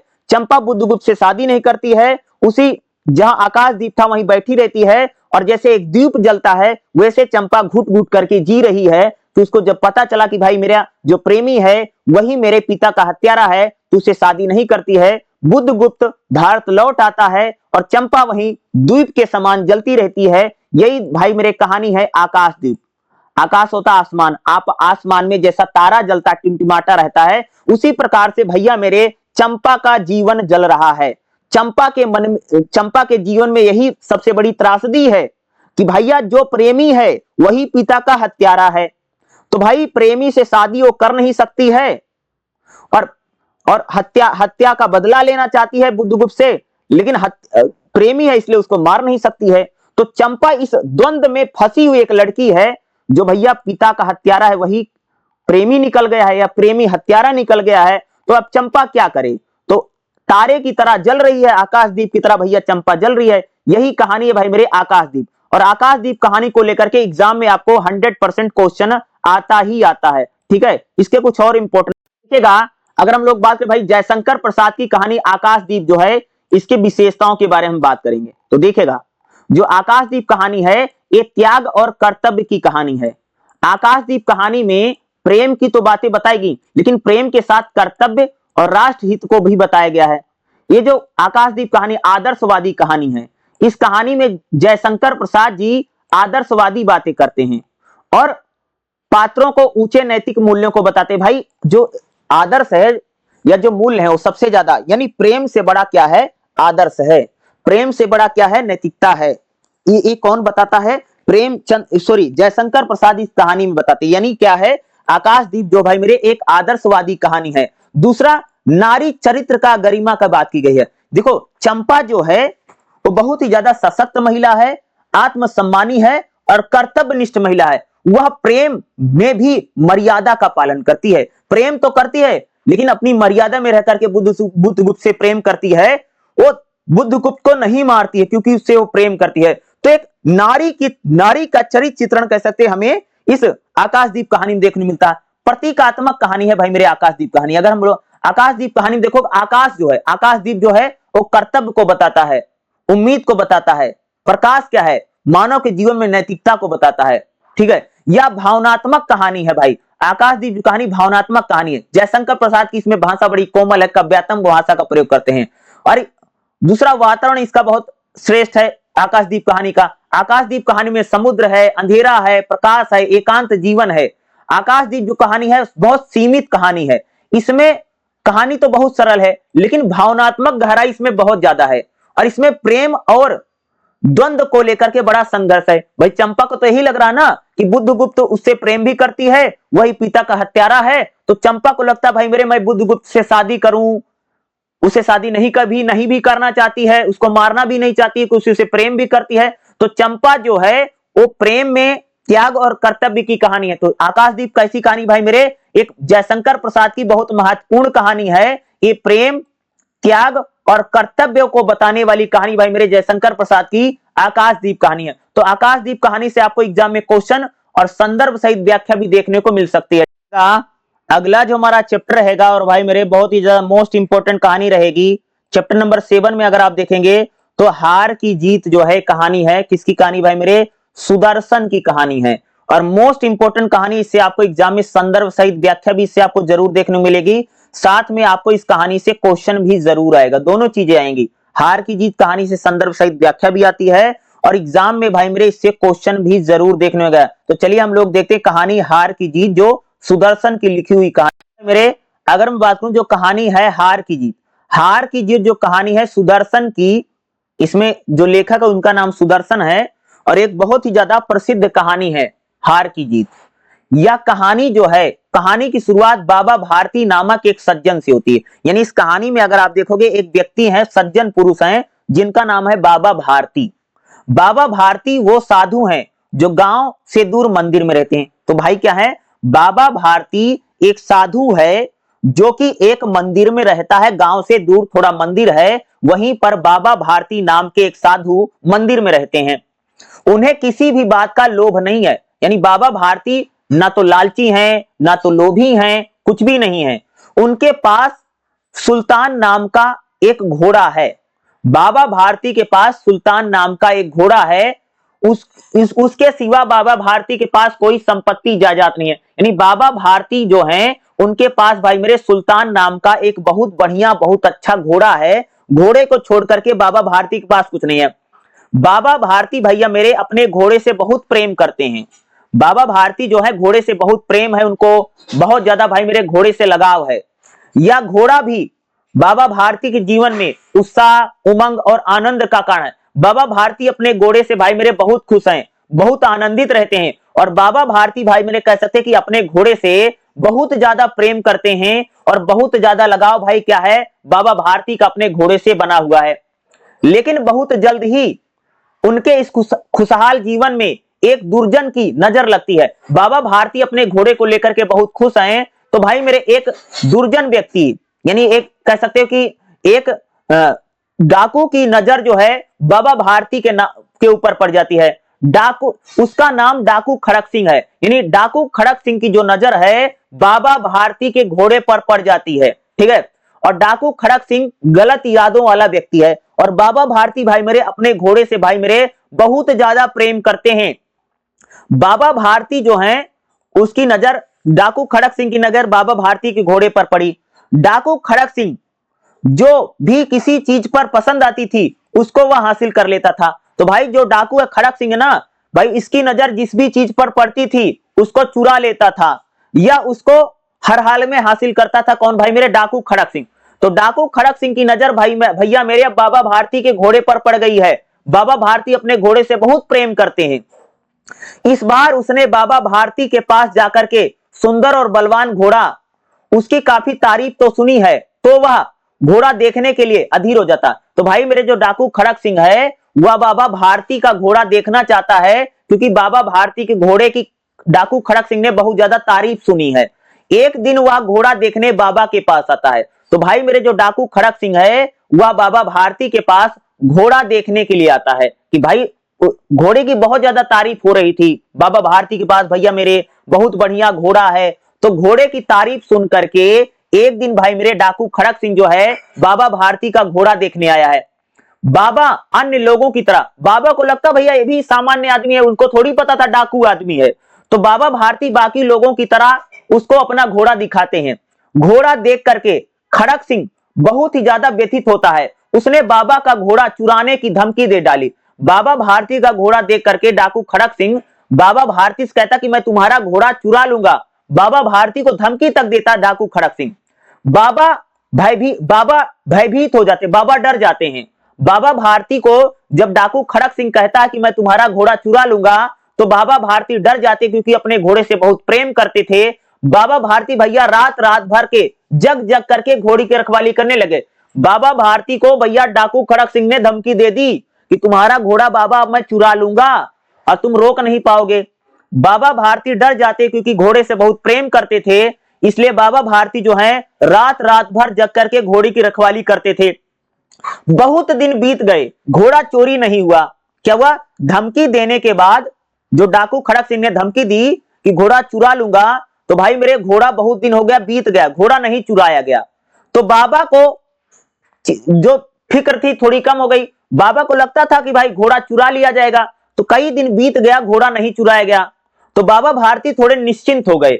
अब तो देखभाल थोड़ी कम करने लगे। पहले डर गए थे तो रात रात भर कर उठ करके घोड़ा चेक करते थे रात रात भर। लेकिन बाबा भारती कई महीनों तक कह सकते डाकू खड़क सिंह ने घोड़ा नहीं चुराया, तो बाबा भारती थोड़े निश्चिंत हो गए कि भैया आप घोड़ा नहीं चुराएगा, झूठी धमकी दी होगी। लेकिन बाबा एक दिन धोखा खा गए। भैया एक दिन भैया कह सकते कि बाबा भारती को डाकू खड़क सिंह ने धोखा दे दिया। उनका सबसे प्रिय घोड़ा दिन दहाड़े भैया चोरी हो गया। यूं हुआ, क्या हुआ कि बाबा शाम को घोड़े की पीठ पर बैठ करके सैर कर रहे थे। एक दिन क्या हुआ कि बाबा भारती अपने घोड़े पर बैठ करके सैर कर रहे थे। घोड़ा जो था, सुल्तान जो था, वो बिजली की तरह भैया मेरे बहुत तेज दौड़ता था। बाबा भारती फूले नहीं समाते थे कि उनके पास इतना बढ़िया घोड़ा है जो हवा से बातें करता और बहुत तेज दौड़ता है, ठीक है। उनके चेहरे पर बहुत ज्यादा चमक थी। बाबा भारती घोड़े को बहुत पसंद करते थे, बहुत तेज दौड़ता है। बाबा भारती को घोड़ा देख करके जोश आ जाता था। ऐसे में किसी एक दुर्बल व्यक्ति ने, भाई बाबा भारती अपने घोड़े से जा रहे थे, तो एक बहुत ज्यादा गरीब आदमी, दुर्बल आदमी, कमजोर आदमी ने बाबा भारती से सहायता मांगी। एक आदमी अपाहिज आदमी था। एक अपाहिज आदमी जो था वो 3 मील दूर पड़ोसी गांव में जाना चाहता था। अपाहिज था, यानी अपाहिज मतलब जो दिव्यांग है, विकलांग व्यक्ति। यानी जो डाकू खड़क सिंह भैया ना, वो भाई मेरे एक अपाहिज व्यक्ति बनके, एक विकलांग व्यक्ति बनकर के बाबा भारती को एक प्रकार से धोखा देने के चक्कर में, घोड़ा लूटने के चक्कर में आ गया है। लेकिन बाबा भारती को पता नहीं है।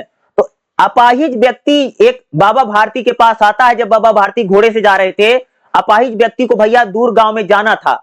बाबा भारती ने, साधु का धर्म, भाई साधु का धर्म है लोगों की दया मदद करना, तो बाबा भारती उस अपाहिज व्यक्ति को अपने घोड़े पर बैठा लेते हैं, खुद नीचे उतर जाते हैं। लेकिन बाबा से यही बड़ी भूल हो गई, क्योंकि अपाहिज व्यक्ति कोई और नहीं था, वह तो भैया डाकू खड़क सिंह का था, जो बहुरूपिया बन करके आया था। डाकू खड़क सिंह भाई मेरे घोड़ा लूटने के लिए बहुरूपिया बन करके आया था, और उसने बाबा भारती को नीचे उतार दिया, घोड़े पर बैठ गया, अपाहिज बन करके, बहुरूपिया बन करके आया था। बाबा के हाथ से उसने घोड़ा छीन लिया। इस बात को बाबा भारती को अच्छी तरह समझ गए। उन्होंने उस दिन केवल इतना कहा कि तुम इस बात को किसी से, बाबा भारती का जब घोड़ा चुरा करके खड़क सिंह ले जा रहा है, तो बाबा भारती ने कहा कि भाई मेरे, तुम किसी से मत कहना कि तुमने मेरा घोड़ा चुराया है, क्योंकि तुम एक अपाहिज बन करके मेरा घोड़ा चुरा रहे हो। अगर तुम बताओगे कि मैं अपाहिज बन करके मैंने घोड़ा चुराया है, तो इस दुनिया में कोई आदमी अपाहिज व्यक्ति की और जो विकलांग व्यक्ति उसकी कोई मदद नहीं करेगा। तो बाबा भारती का घोड़ा जब चुरा करके बाबा भारती को नीचे उतार कर घोड़ा लेकर के खड़क सिंह जाने लगा, तो बाबा भारती ने कहा भैया मेरे, किसी को मत बताना कि तुमने अपाहिज बनकर के मेरा घोड़ा मेरे से चुरा लिया है, ऐसा किसी को मत कहना। खड़क सिंह को बाबा भारती की यह बात समझ नहीं पाता है, तो बाबा भारती ने इसका स्पष्टीकरण देते हुए कहा, यदि तुम इस बात को बताओगे कि कोई गरीब, अगर तुम ये बात बताओगे कि भाई मैं विकलांग बन करके, मैं गरीब बन करके बाबा भारती का घोड़ा चुरा लाया हूं, तो कोई आदमी विकलांग व्यक्ति की, अपाहिज व्यक्ति की कोई मदद नहीं करेगा। दोनों दिशाओं में दोनों अपनी दिशा में चले जाते हैं। लेकिन खड़क सिंह के दिल में बाबा भारती की बात जो है वो घुस जाती है। उसने बाबा भारती का घोड़ा लौटाने का निर्णय किया। एक रात चुपके से बाबा भारती का घोड़ा अस्तबल में ला करके डाकू खड़क सिंह ने बांध दिया। बाबा भारती अपना घोड़ा देख करके बहुत प्रसन्न होते हैं और डाकू खड़क सिंह को आशीर्वाद देते हैं। अब कोई भी आदमी दीन दुर्बल की मदद करने से नहीं मुकरेगा। तो बाबा भारती को लगता था कि भैया अगर तुम दुनिया को बताओगे कि तुमने मेरा घोड़ा अपाहिज बनकर चुरा लिया है, तो कोई आदमी अपाहिज व्यक्ति की मदद नहीं करेगा, इसलिए भैया तुम किसी से मत कहना। ये बात डाकू खड़क सिंह के दिल को टच कर जाती है, स्पर्श कर जाती है। इसलिए डाकू खड़क सिंह बाबा भारती का घोड़ा जो है वो लाकर के अस्तबल में बांध देता है और भाई मेरे वहां से चला जाता है। बाबा भारती डाकू खड़क सिंह को आशीर्वाद देते हैं और यहीं पर कहानी खत्म हो जाती है। बाबा भारती चाहते थे कि भाई अपाहिज व्यक्तियों की हर कोई मदद करे। अगर खड़क सिंह जाकर के दुनिया को गाएगा, बताएगा कि मैंने अपाहिज बनकर के बाबा भारती का घोड़ा चुरा लिया है, तो इस दुनिया में भाई मेरे कोई गरीब व्यक्ति की, कोई अपाहिज व्यक्ति की कभी मदद नहीं करेगा। तो ये बहुत बढ़िया कहानी भाई मेरे डाकू खड़क सिंह और बाबा भारती की कहानी है, ठीक है। और इस कहानी से आपको संदर्भ सहित व्याख्या और क्वेश्चन भी है। सुदर्शन लेखक हैं, उनकी कहानी क्या है, हार की जीत। इसकी अगर हम विशेषताओं की बात करें, क्योंकि विशेषता कई बार एग्जाम में पूछी जा सकती है, तो भाई मेरे जो हार की जीत कहानी है, ये नैतिक आदर्शों की कहानी है। इस कहानी का अगर आप देखो, इस कहानी में क्षमा, सहनशीलता और मानवता की विजय की बातें की गई हैं। बाबा भारती भाई मेरे शारीरिक रूप से कमजोर थे, लेकिन बुद्धिमान, बहुत बलवाशाली थे। बाबा भारती ने अपनी बातों के जरिए डाकू खड़क सिंह जैसे लोगों का दिल को तोड़ दिया, यानी उसकी बात को पहुंचा दिया। यह बहुत ज्यादा सार्थक शीर्षक है। बाबा भारती भाई मेरे हार करके भी जीत गए।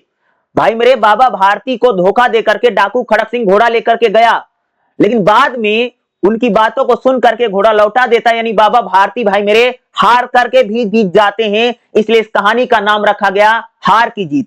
जो व्यक्ति बाहर से हारता है वही नैतिक और आध्यात्मिक रूप से विजेता सिद्ध होता है, ठीक है। चरित्र से बात करें, इस कहानी में अगर आप देखोगे तो जो डाकू खड़क सिंह है बहुत अहंकारी है, बहुत कठोर है। जो इसमें बात करें, बाबा भारती बहुत दयालु हैं और बहुत बुद्धिमान टाइप के व्यक्ति हम लोगों के यहां पर लगते हैं। यानी डाकू खड़क सिंह के जैसे के हृदय को बदला किसने, भाई बाबा भारती ने।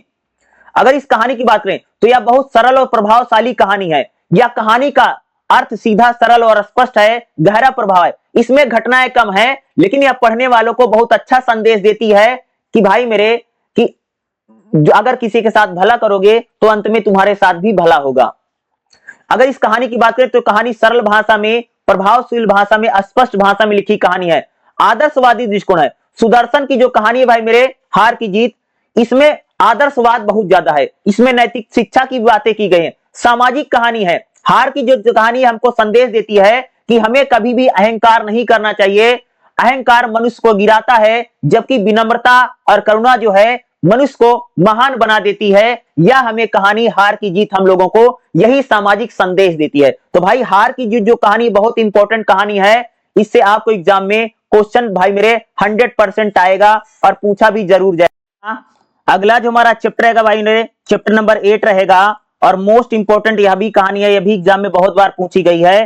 पाजेब जो कहानी है, जैनेन्द्र कुमार की कहानी है। अगर मैं पाजेब कहानी की बात करूं, जो जैनेन्द्र कुमार की कहानी है, इससे आपको एग्जाम में संदर्भ सहित व्याख्या भी आएगी और इससे मैं कह सकता हूं कि आपको एग्जाम में क्वेश्चन भी जरूर देखने मिलेगा। मोस्ट इंपॉर्टेंट कहानी याद रखिएगा, पाजेब कहानी से क्वेश्चन भी आएगा और संदर्भ सहित व्याख्या भी आपको एग्जाम में देखने को मिलेगी ही मिलेगी। तो चलिए हम लोग इसको देखते हैं मेरे। अगर हम लोग पाजेब कहानी की बात करेंगे तो पाजेब जो कहानी है मनोविश्लेषणवादी कहानी है। और किसकी कहानी भाई मेरे? पाजेब जो कहानी है जैनेन्द्र कुमार की कहानी है। पूरे हिंदी साहित्य में बड़े आदर के साथ भाई मेरे जैनेन्द्र कुमार का नाम लिया जाता है। जैनेन्द्र कुमार एक बहुत बड़े कहानीकार हैं।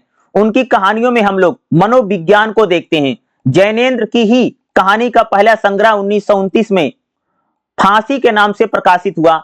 इस संग्रह की सभी कहानियां आम आदमी के जीवन यथार्थ को बताती हैं। विचारों की प्रधानता के साथ साथ जैनेन्द्र कुमार की कहानियां हम लोगों को देखने को मिलती है। विचारों के भाव की अधिकता में कई बार जीवन की वास्तविकता के संदर्भ में कहानियां छूट जाती हैं। कभी कभी तो ऐसा लगता है कि जैनेन्द्र की जीवन की वास्तविकता का लगभग तिरस्कार करके आगे बढ़ती है। जैनेन्द्र कुमार की जो कहानी है भाई मेरे पाजेब, ये पहले पाजेब जो है पाजेब नामक कहानी का संकलन में छपी थी। तो जो जैनेन्द्र कुमार की कहानी भाई जो पाजेब है, ये पाजेब नामक एक कहानी का संग्रह था, उसमें छपी थी। फिर इसे जैनेन्द्र की कहानियों के दूसरे भाग में शामिल किया गया। यह पूर्वोदय प्रकाशन दिल्ली में सन 1953 में छपा। आधी शताब्दी के बाद भी जैनेन्द्र की यह कहानी प्रासंगिक है और महत्वपूर्ण है। बहुत ही महत्वपूर्ण कहानी भाई मेरे पाजेब है। पाजेब कहानी में जीवन की छोटी छोटी घटनाओं को बताया गया है। यानी पाजेब जो कहानियां हमारे जीवन में जो छोटी छोटी घटनाएं घटती हैं उसको विस्तार से बताया गया है। यह जैनेन्द्र की प्रसिद्ध मनोविश्लेषण कहानी भाई, यानी जैनेन्द्र की जो पाजेब कहानी है ये यानी मन के विज्ञान को बताती है। यानी हम लोगों का मन कैसे होता है, हम लोगों की सोच कैसे होती है, हम लोगों के जीवन में क्या क्या घटनाएं घटती हैं, यही कहानी बताती पाजेब। पाजेब एक चरित्र प्रधान कहानी है। इसमें बड़ी घटनाएं नहीं है, छोटी छोटी घटनाएं।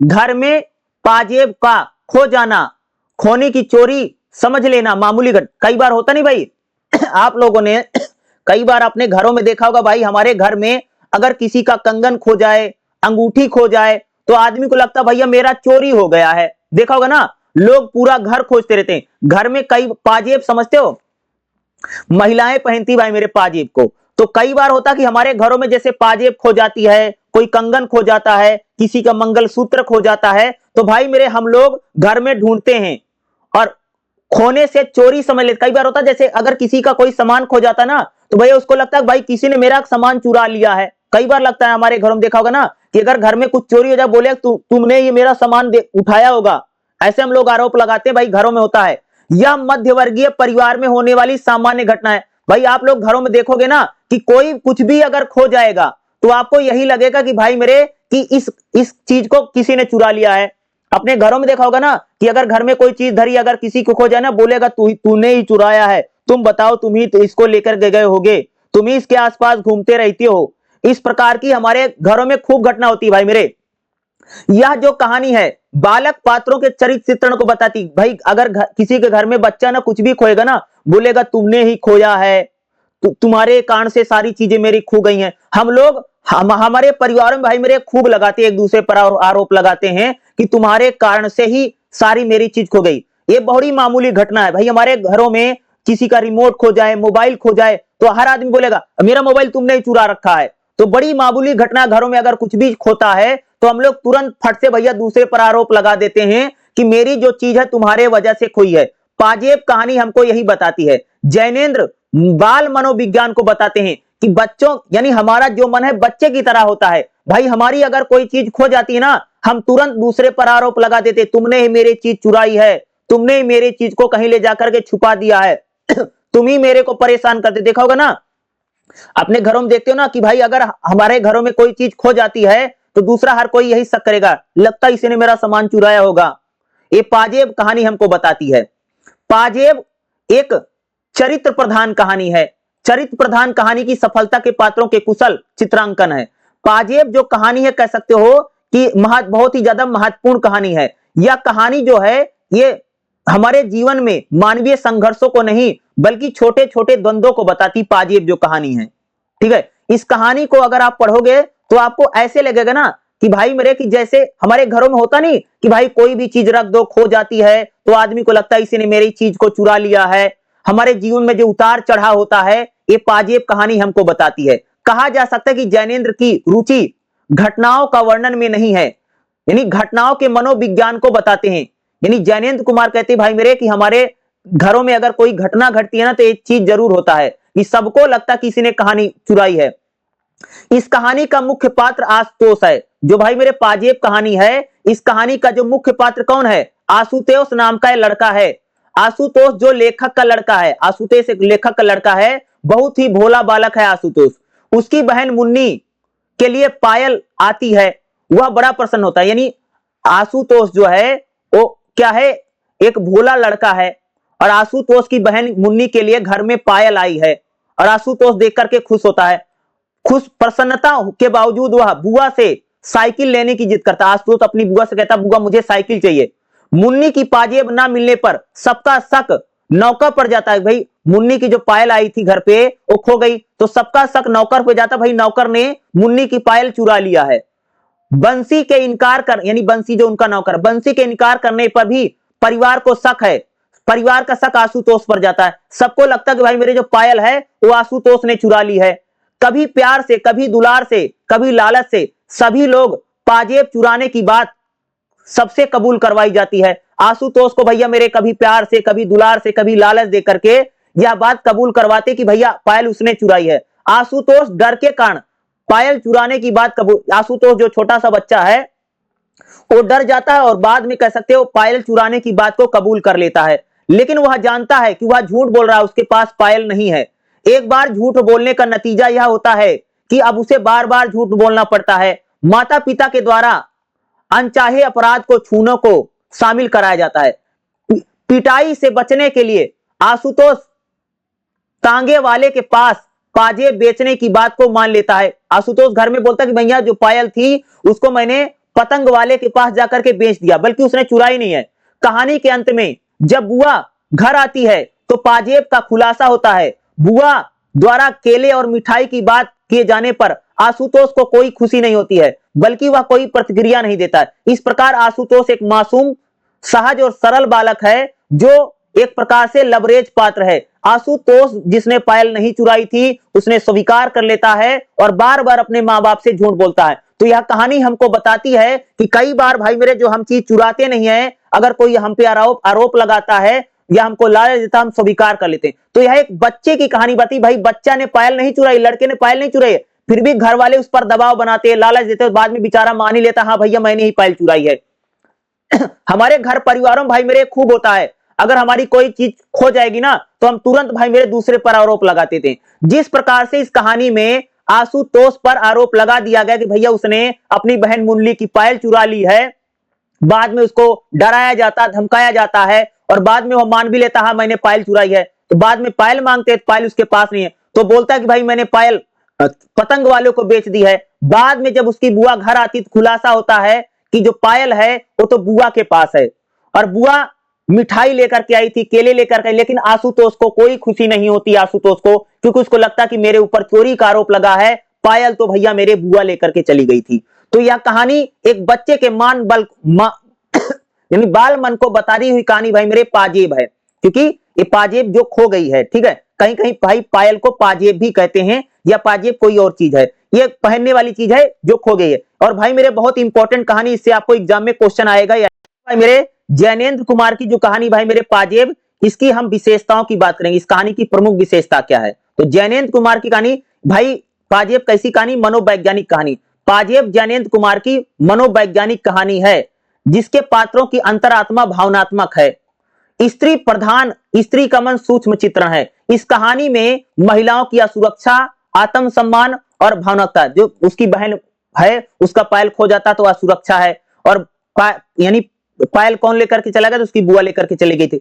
प्रतीक पाजेब क्या है पाजेब स्त्री की पहचान है, सौंदर्य है और आत्मसम्मान की भावना है। कहानी में वस्तु के माध्यम से भावों को बताया गया, यानी पाजेब कहानी में कह सकते, पाजेब के माध्यम से हमारे मन के भावों को कह सकते, इसमें भाई मेरे जैनेन्द्र कुमार ने बताया है। संवाद की शून्यता, घर में कोई भी भाई मेरे आशुतोष से बात नहीं करता, बातचीत नहीं करता, उसके मन को समझने का प्रयास नहीं करता। कहानी में बातचीत बहुत कम है, यह ज्यादातर मौन कहानी है, इसमें ज्यादा बातें नहीं है, सिर्फ भाव ही आते हैं। यह एक मनोवैज्ञानिक कहानी है, पाजेब कहानी जो है। कथानक कहानी है, यह कहानी जो है बाहरी घटनाओं से ज्यादा आंतरिक मन की कहानी है। कहानी की भाई मेरे भाषा सरल है, सहज है और मनोविश्लेषणात्मक कहानी है।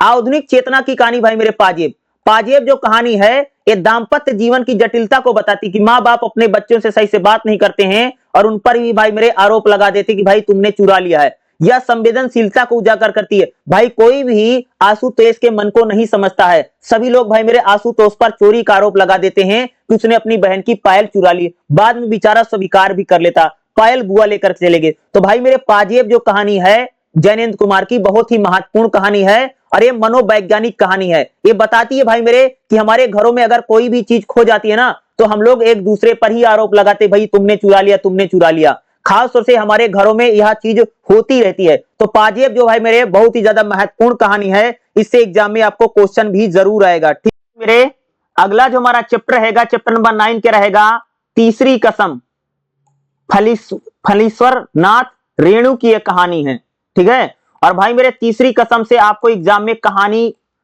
की संदर्भ सहित व्याख्या भी आएगी और इस कहानी से आपको एग्जाम में क्वेश्चन भी देखने को मिलेगा ही मिलेगा।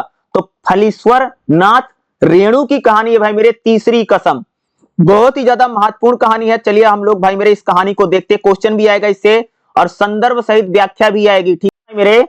अगर हम लोग बात करें जो तीसरी कसम कहानी है, तीसरी कसम जो कहानी है ये फलीश्वर नाथ रेणु की कहानी है। यह एक आंचलिक कहानी है, छोटे से एक गांव की कहानी है तीसरी कसम जो है, ठीक है। इसमें बिहार के, ये जो कहानी है बिहार की कहानी है, एक छोटे से गांव की कहानी है।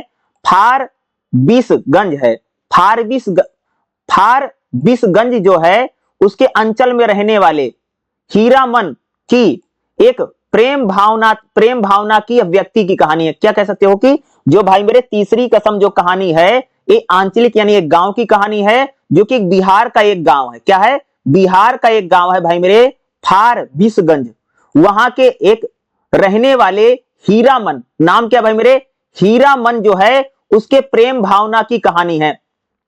यह एक गाड़ीवान है और इस बार महिला की सवारी स्टेशन से ला करके फारबिसगंज में मेले के निकलता है। यानी एक गाड़ी ड्राइवर है भाई मेरे, एक गाड़ीवान है जिसको बोल ड्राइवर, तो एक गाड़ीवान है जिसका नाम है भाई मेरे हीरामन। हीरामन जो है वो गाड़ी चलाता है और भाई मेरे इस महिलाओं को यानी लोगों को ला करके स्टेशन तक पहुंचाता है, ठीक है। तो गाड़ीवान कौन है भाई मेरे, हीरामन है। और हीरामन जो भाई मेरे एक बार एक महिला सवारी को ला करके स्टेशन फारबिसगंज के मेले के लिए निकलता है। उसके साथ उसके खूब अरमान थे कि पत्नी को बैलगाड़ी में बिठा करके ससुराल लेकर के जाएगा। भाई मेरे क्या थे, अगर हम बात करें हीरामन जो है उसके मन में बड़े अरमान है कि अपनी पत्नी को बैलगाड़ी में बिठा करके ससुराल लेकर के जाएगा, किंतु उसकी पहली पत्नी गौना आते ही मर गई। भाई मेरे अगर आप देखोगे जो हीरामन है जब उसकी शादी हुई ना, तो जैसे यानी हीरामन की शादी होती है तो पत्नी जो है गौना शादी के बाद एक परंपरा होती है कि लड़की बाद में विदा की जाती है, साल 2 साल के बाद। तो भाई हीरामन की शादी हुई थी, तो हीरामन का गौना होने से पहले उसकी पहली पत्नी मर गई। जब उसकी दूसरी शादी अभी तक हुई नहीं है, हीरामन की जो है भाई मेरे दूसरी शादी हुई नहीं है, उसके जीवन में यह पहला अनुभव है कि जब वह कोई महिला को अपनी गाड़ी में बैठा रखा है, यानी जो हीरामन है वो अपनी गाड़ी में एक महिला को बैठा करके लेकर के जा रहा है। स्त्री के करीब होने से हीरामन को चंपा के फूलों को खुशबू आती है, यानी हीरामन की भाई मेरे गाड़ी में जो एक महिला बैठी हुई, एक लड़की महिला बैठी हुई है, उसके पास से चंपा के जो फूल होते उसकी खुशबू आती है, जिससे यानी हीरामन जो बेसुध हो जाता है और चांद की रोशनी में उसका सुंदर चेहरा मदहोश हो जाता है। हीरामन एक प्रकार से भाई मेरे थोड़ा रोमांटिक टाइप का हो गया है। उस महिला के बालों में से या शरीर में से कुछ भी कह लीजिए भैया, जो खुशबू आ रही है उसको देख करके हीरामन मदहोश हो जाता है और उसके चेहरे पर खुशी आती है। रास्ते में हीरामन बातों ही बातों में उसे पता चलता है कि यह महिला मथुरा मोहन कंपनी की मशहूर एक्ट्रेस हीराबाई है। यानी कह सकते हो कि हीरामन को पता चला कि जो महिला उनकी गाड़ी में बैठी हुई है, ये महिला मथुरा मोहन कंपनी, एक कंपनी का नाम है मथुरा मोहन कंपनी की मशहूर एक्ट्रेस हीरोइन हीराबाई है, जिसका एक अदा पर सैकड़ों लोग फिदा होते हैं। यानी भैया उसकी गाड़ी में एक बहुत बड़ी हीरोइन बैठी हुई है, जिसकी एक अदा पर भैया मेरे सैकड़ों आदमी फिदा हो जाते हैं। आज वो हीरामन की गाड़ी में बैठी हुई है। उसने हीरामन का नाम तो सुना था, यानी उस जो महिला बैठी हुई थी भाई मेरे, जो महिला यानी कह सकते हीराबाई का नाम तो कह सकते इसने खूब सुना था हीरामन ने, ठीक है, किंतु कभी देखा नहीं था। बहुत बड़ी हीरोइन थी भाई मेरे, नाम तो बहुत सुना था लेकिन देखा नहीं था। उसने कभी यह नहीं सोचा था कि इतनी बड़ी कोई हस्ती, इतनी बड़ी कोई हीरोइन कभी उसकी गाड़ी में बैठेगी। अब हीराबाई रोता संगीत कंपनी में शो करने के लिए, यानी जो हीरोइन थी हीराबाई एक कंपनी थी, उसमें शो करने के लिए जा रही थी और उसकी सवारी हीरामन को मिली थी, यानी हीरामन उसको छोड़ने जा रहा था हीरोइन को। आमतौर पर नौटंकी कंपनी में काम करने वाली औरतें के प्रति बुरा नजरिया होता है। भाई हमारे समाज में अगर आप देखोगे, जो महिलाएं कंपनी में काम करती हैं, जो महिलाएं पहले भाई मेरे एक्टिव में काम करती थी, हमारे समाज में उनको अच्छा पहले नहीं माना जाता था। लेकिन हीरामन के मन में जो हीरोइन हीराबाई है उसके प्रति बहुत सम्मान है। उसकी यही उच्च भावना हीराबाई को, यानी हीराबाई जो है भाई मेरे हीरामन से बड़ी प्रभावित हैं, क्योंकि हीरामन जो है हीराबाई का बड़ा सम्मान करता है। क्योंकि आमतौर पर जो लोग नाचने गाने का काम करती हैं उनको लोग पसंद नहीं करते थे, लेकिन हीरामन जो है हीराबाई से बड़ा प्रभावित था, उसको उसका सम्मान करता था। इसलिए जो हीरोइन हीराबाई है उससे काफी प्रभावित हो गई और वह उससे आत्मिक व्यवहार करती, यानी अपने जैसा व्यवहार करती है। इसका रिजल्ट क्या होता है कि हीरामन प्रेम के सपने अपने दिल में सजोने लगता है। वह सपनों को दुनिया में खो जाता है। उसको लगता है भैया कि जो हीराबाई हीरोइन है अब इसी से मेरा प्रेम हो जाएगा, अब मैं इसी के साथ अपने सपने देखने लग जाता है। उसे महुआ घटवारिन की प्रेम कहानी याद आती है। हीरामन को कह सकते महुआ घटवारिन एक प्रेम कहानी याद आती है, जिसे वह गीत के रूप में हीराबाई की, यानी हीरामन जो है हीराबाई को एक प्रेम कहानी सुनाता है।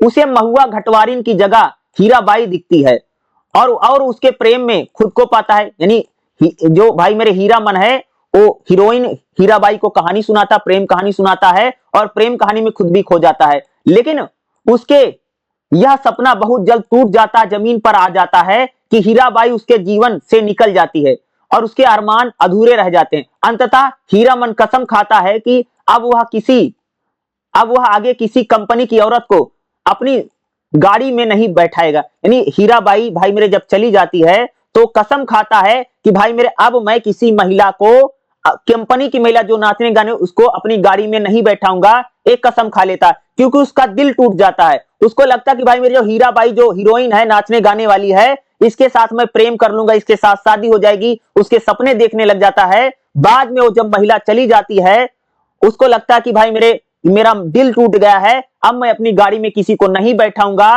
ये कसम खा लेता है। इसलिए इस कहानी का नाम भाई मेरे क्या रखा गया है, तीसरी कसम कहानी है भाई मेरे। फलीश्वर नाथ रेणु की जो कहानी है तीसरी कसम है। यह एक ड्राइवर की कहानी है। एक ड्राइवर एक महिला को गाड़ी में बैठाता है और महिला के प्रेम में खो जाता है। बाद में जब महिला चली जाती है तो कसम खाता कि अब मैं किसी महिला को अपनी गाड़ी में नहीं बैठाऊंगा, क्योंकि उसका बेचारे का भैया मेरे दिल टूट जाता है। तो यही कहानी भाई मेरे तीसरी कसम। अगर हम लोग बात करें तीसरी कसम जो कहानी है, थलीश्वर नाथ रेणु की कहानी, तीसरी कसम की प्रमुख विशेषताएं भाई मेरे कौन कौन सी है, याद देखिएगा। अगर विशेषता की बात करूं तो भाई मेरे ये आंचलिक कहानी है। कहानी बिहार के एक गांव की है, जो बिहार की जीवन, बोली और संस्कृति को बताती है।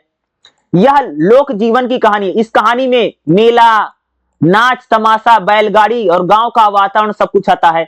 तीसरी जो कसम कहानी है, ये मानवीय प्रेम को बताती है। हीराबाई और हीरामन के बीच में जो प्रेम है, बहुत ही निर्दोष प्रेम है, निष्कपट प्रेम है, और भावनात्मक प्रेम को खास तौर से तीसरी कसम कहानी बताती है।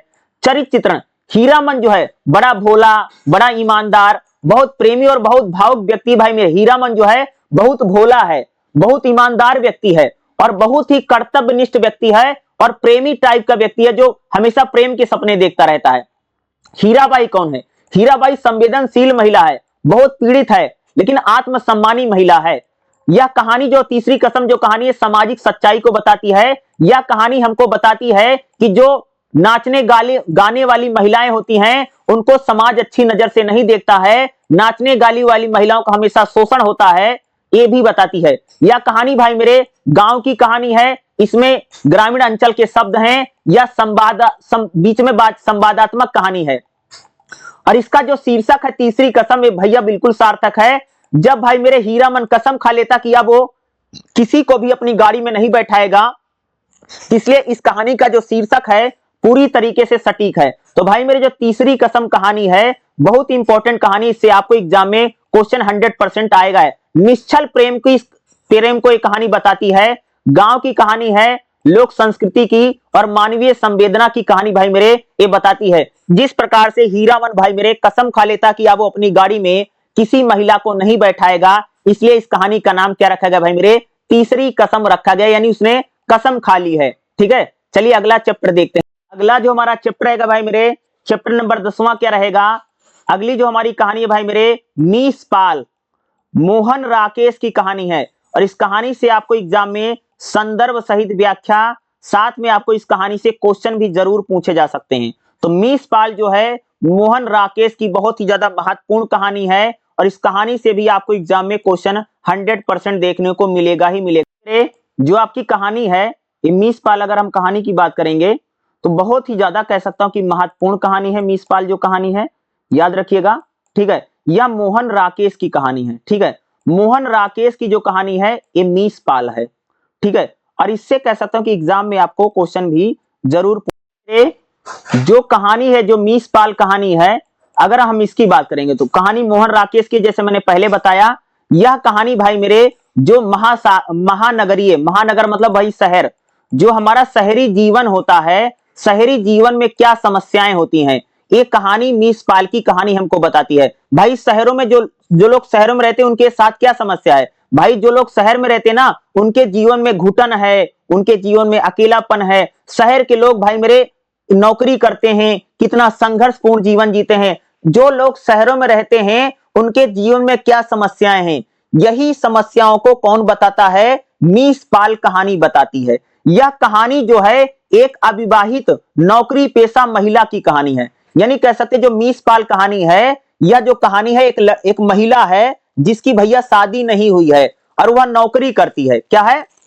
एक अनमैरिड लड़की है जिसका नाम है भाई मेरे मीस पाल, और वह क्या शादी नहीं कर रखी है, और वो नौकरी करती है। तो भाई मीस पाल के जीवन में कुंठा है, घुटन है, अकेलापन महसूस करती है। इसी बात को इस कहानी में दिखाया गया है। यह महिला दिल्ली जैसे महानगर में रहते हुए भी अपने को उदास समझती है। भाई आप लोगों ने देखा ना कि बहुत सारी जो महिलाएं नौकरी करती हैं, चाकरी करती हैं, और बड़े बड़े शहरों में रहती, फिर भी अपने जीवन में उदास रहती हैं, अपने जीवन में निराश रहती हैं, निराशा महसूस करती हैं। चूंकि वह जो मीस पाल है बहुत ही सुडोल है, यानी बहुत ही सुडोल, खूबसूरत और सुंदर नहीं है।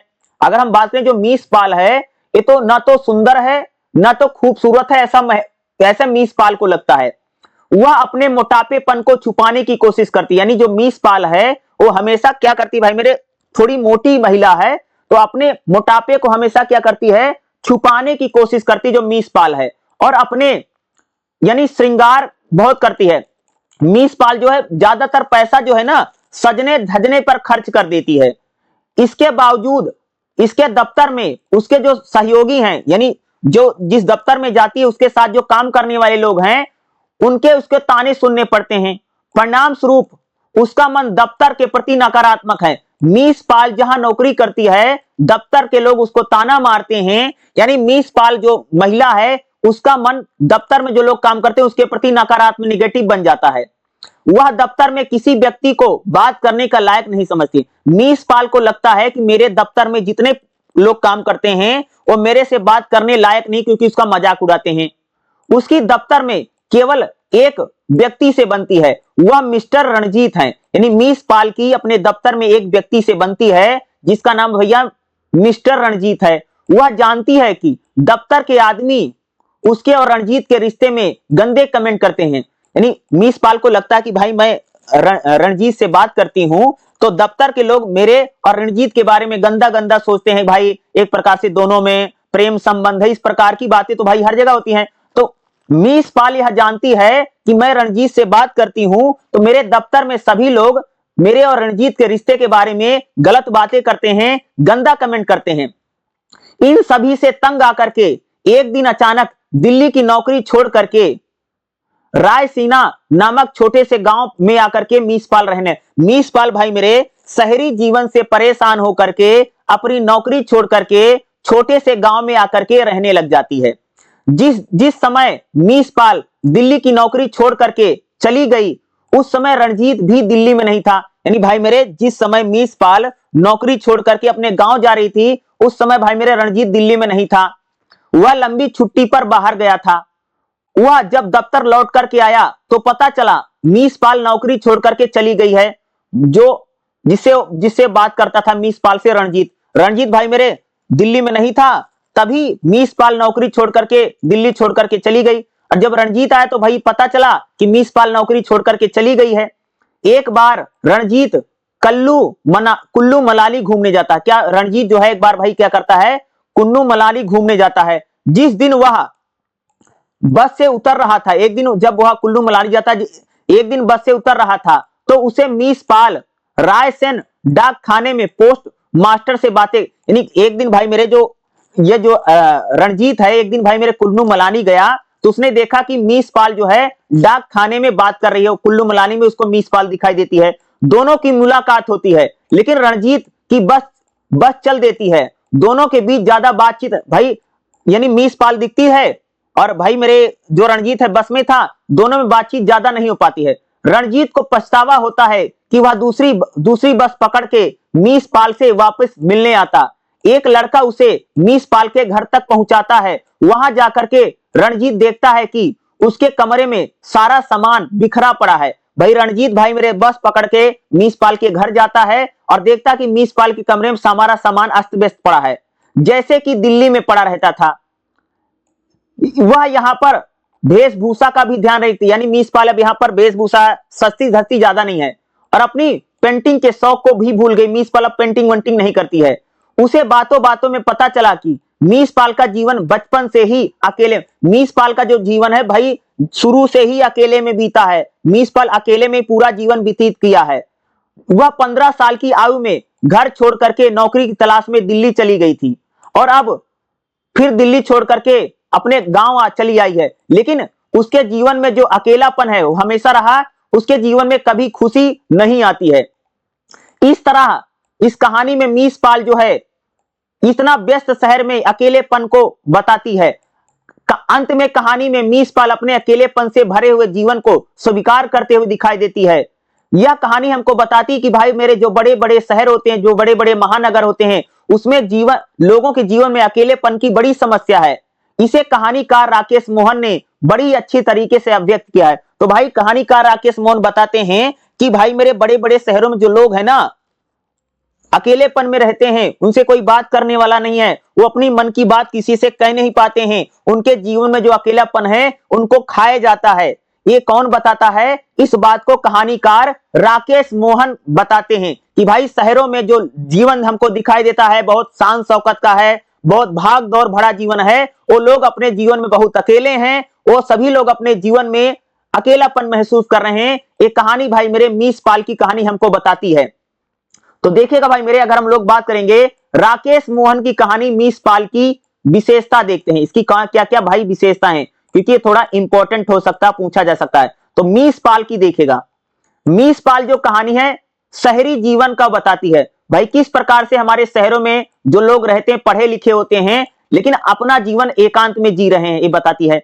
और मीस पाल जो कहानी भाई मेरे मनोवैज्ञानिक कहानी है। यह कहानी हमारे मन के अंदर की गतिविधियों को बताती है कि भाई हम लोग अंदर से कितने अकेले हैं, हम अपनी बातें किसी से शेयर नहीं कर पाते हैं, और हम लोग भाई मेरे पूरे जीवन में मानसिक तनाव झेलते हैं।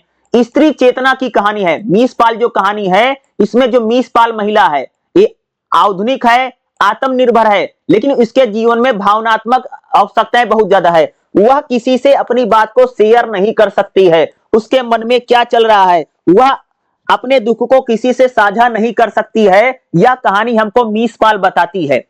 मीस पाल जो है भाई मेरे नई नई कहानी है, इसमें कथानक स्थिर है, घटनाएं इसमें बहुत कम है, लेकिन छोटे छोटे क्षणों में घटनाएं होती हैं। मीस पाल जो कहानी, इसमें संवाद तो कम है लेकिन मौन बहुत ज्यादा है। भाषा शैली इसकी कह सकते भाई बहुत ज्यादा सरल व सरस है मीस पाल कहानी की। यथार्थवादी कहानी है। आज भी अगर आप देखोगे कि हमारे शहरों में भाई मेरे ऐसा ही जीवन है, लोग अकेलेपन में जीवन जीते हैं, वह किसी से अपनी बात को शेयर नहीं कर पाते हैं। तो मीस पाल जो कहानी है यथार्थवादी कहानी है। आज हमारे शहरों में जो लोग रहते हैं उनके जीवन में यही है कि भाई वो लोग अकेलापन महसूस कर रहे हैं, किसी से अपनी दिल की बात कह नहीं सकते हैं, और खास तौर से महिलाओं के साथ ऐसा होता ही है कि वो अपने जीवन में अकेलापन या निराशा, तनाव, भाई शहरों में जो लोग रहते हैं ऐसा महसूस करते हैं। ये हमको मीस पाल कहानी बताती है। तो भाई मीस पाल राकेश मोहन की एक बहुत ही सशक्त कहानी है, जो एक शिक्षित पढ़ी लिखी महिला के बारे में बताती है। महिला बहुत पढ़ी लिखी, नौकरी करती है, फिर भी उसके जीवन में अकेलापन है, मानसिक तनाव है, और अपने जीवन में संघर्षों को, ये कहानी महिलाओं के संघर्षों को बताती हुई हमको भाई मेरे मीस पाल कहानी बताती है। तो भाई मेरे बहुत इंपॉर्टेंट कहानी, इससे आपको एग्जाम में क्वेश्चन 100% आएगा। मेरे अगला जो हमारा चैप्टर रहेगा, चैप्टर नंबर 11वां क्या रहेगा, परिंदे। ये निर्मल वर्मा की कहानी है भाई मेरे, और इससे आपको एग्जाम में संदर्भ सहित व्याख्या भी आएगी, और इससे आपको एग्जाम में क्वेश्चन भी आएगा। दोनों चीजें आपको क्वेश्चन में 100% देखने को मिलेगी। परिंदे जो है बहुत ही ज्यादा महत्वपूर्ण कहानी है, और इससे आपको क्वेश्चन और संदर्भ सहित व्याख्या दोनों देखने को मिलेगी। तो इस बात को याद रखना है, बहुत ही ज्यादा मोस्ट इंपॉर्टेंट कहानी है। अब चलिए इसमें क्या आएगा मैं आपको बताता हूं।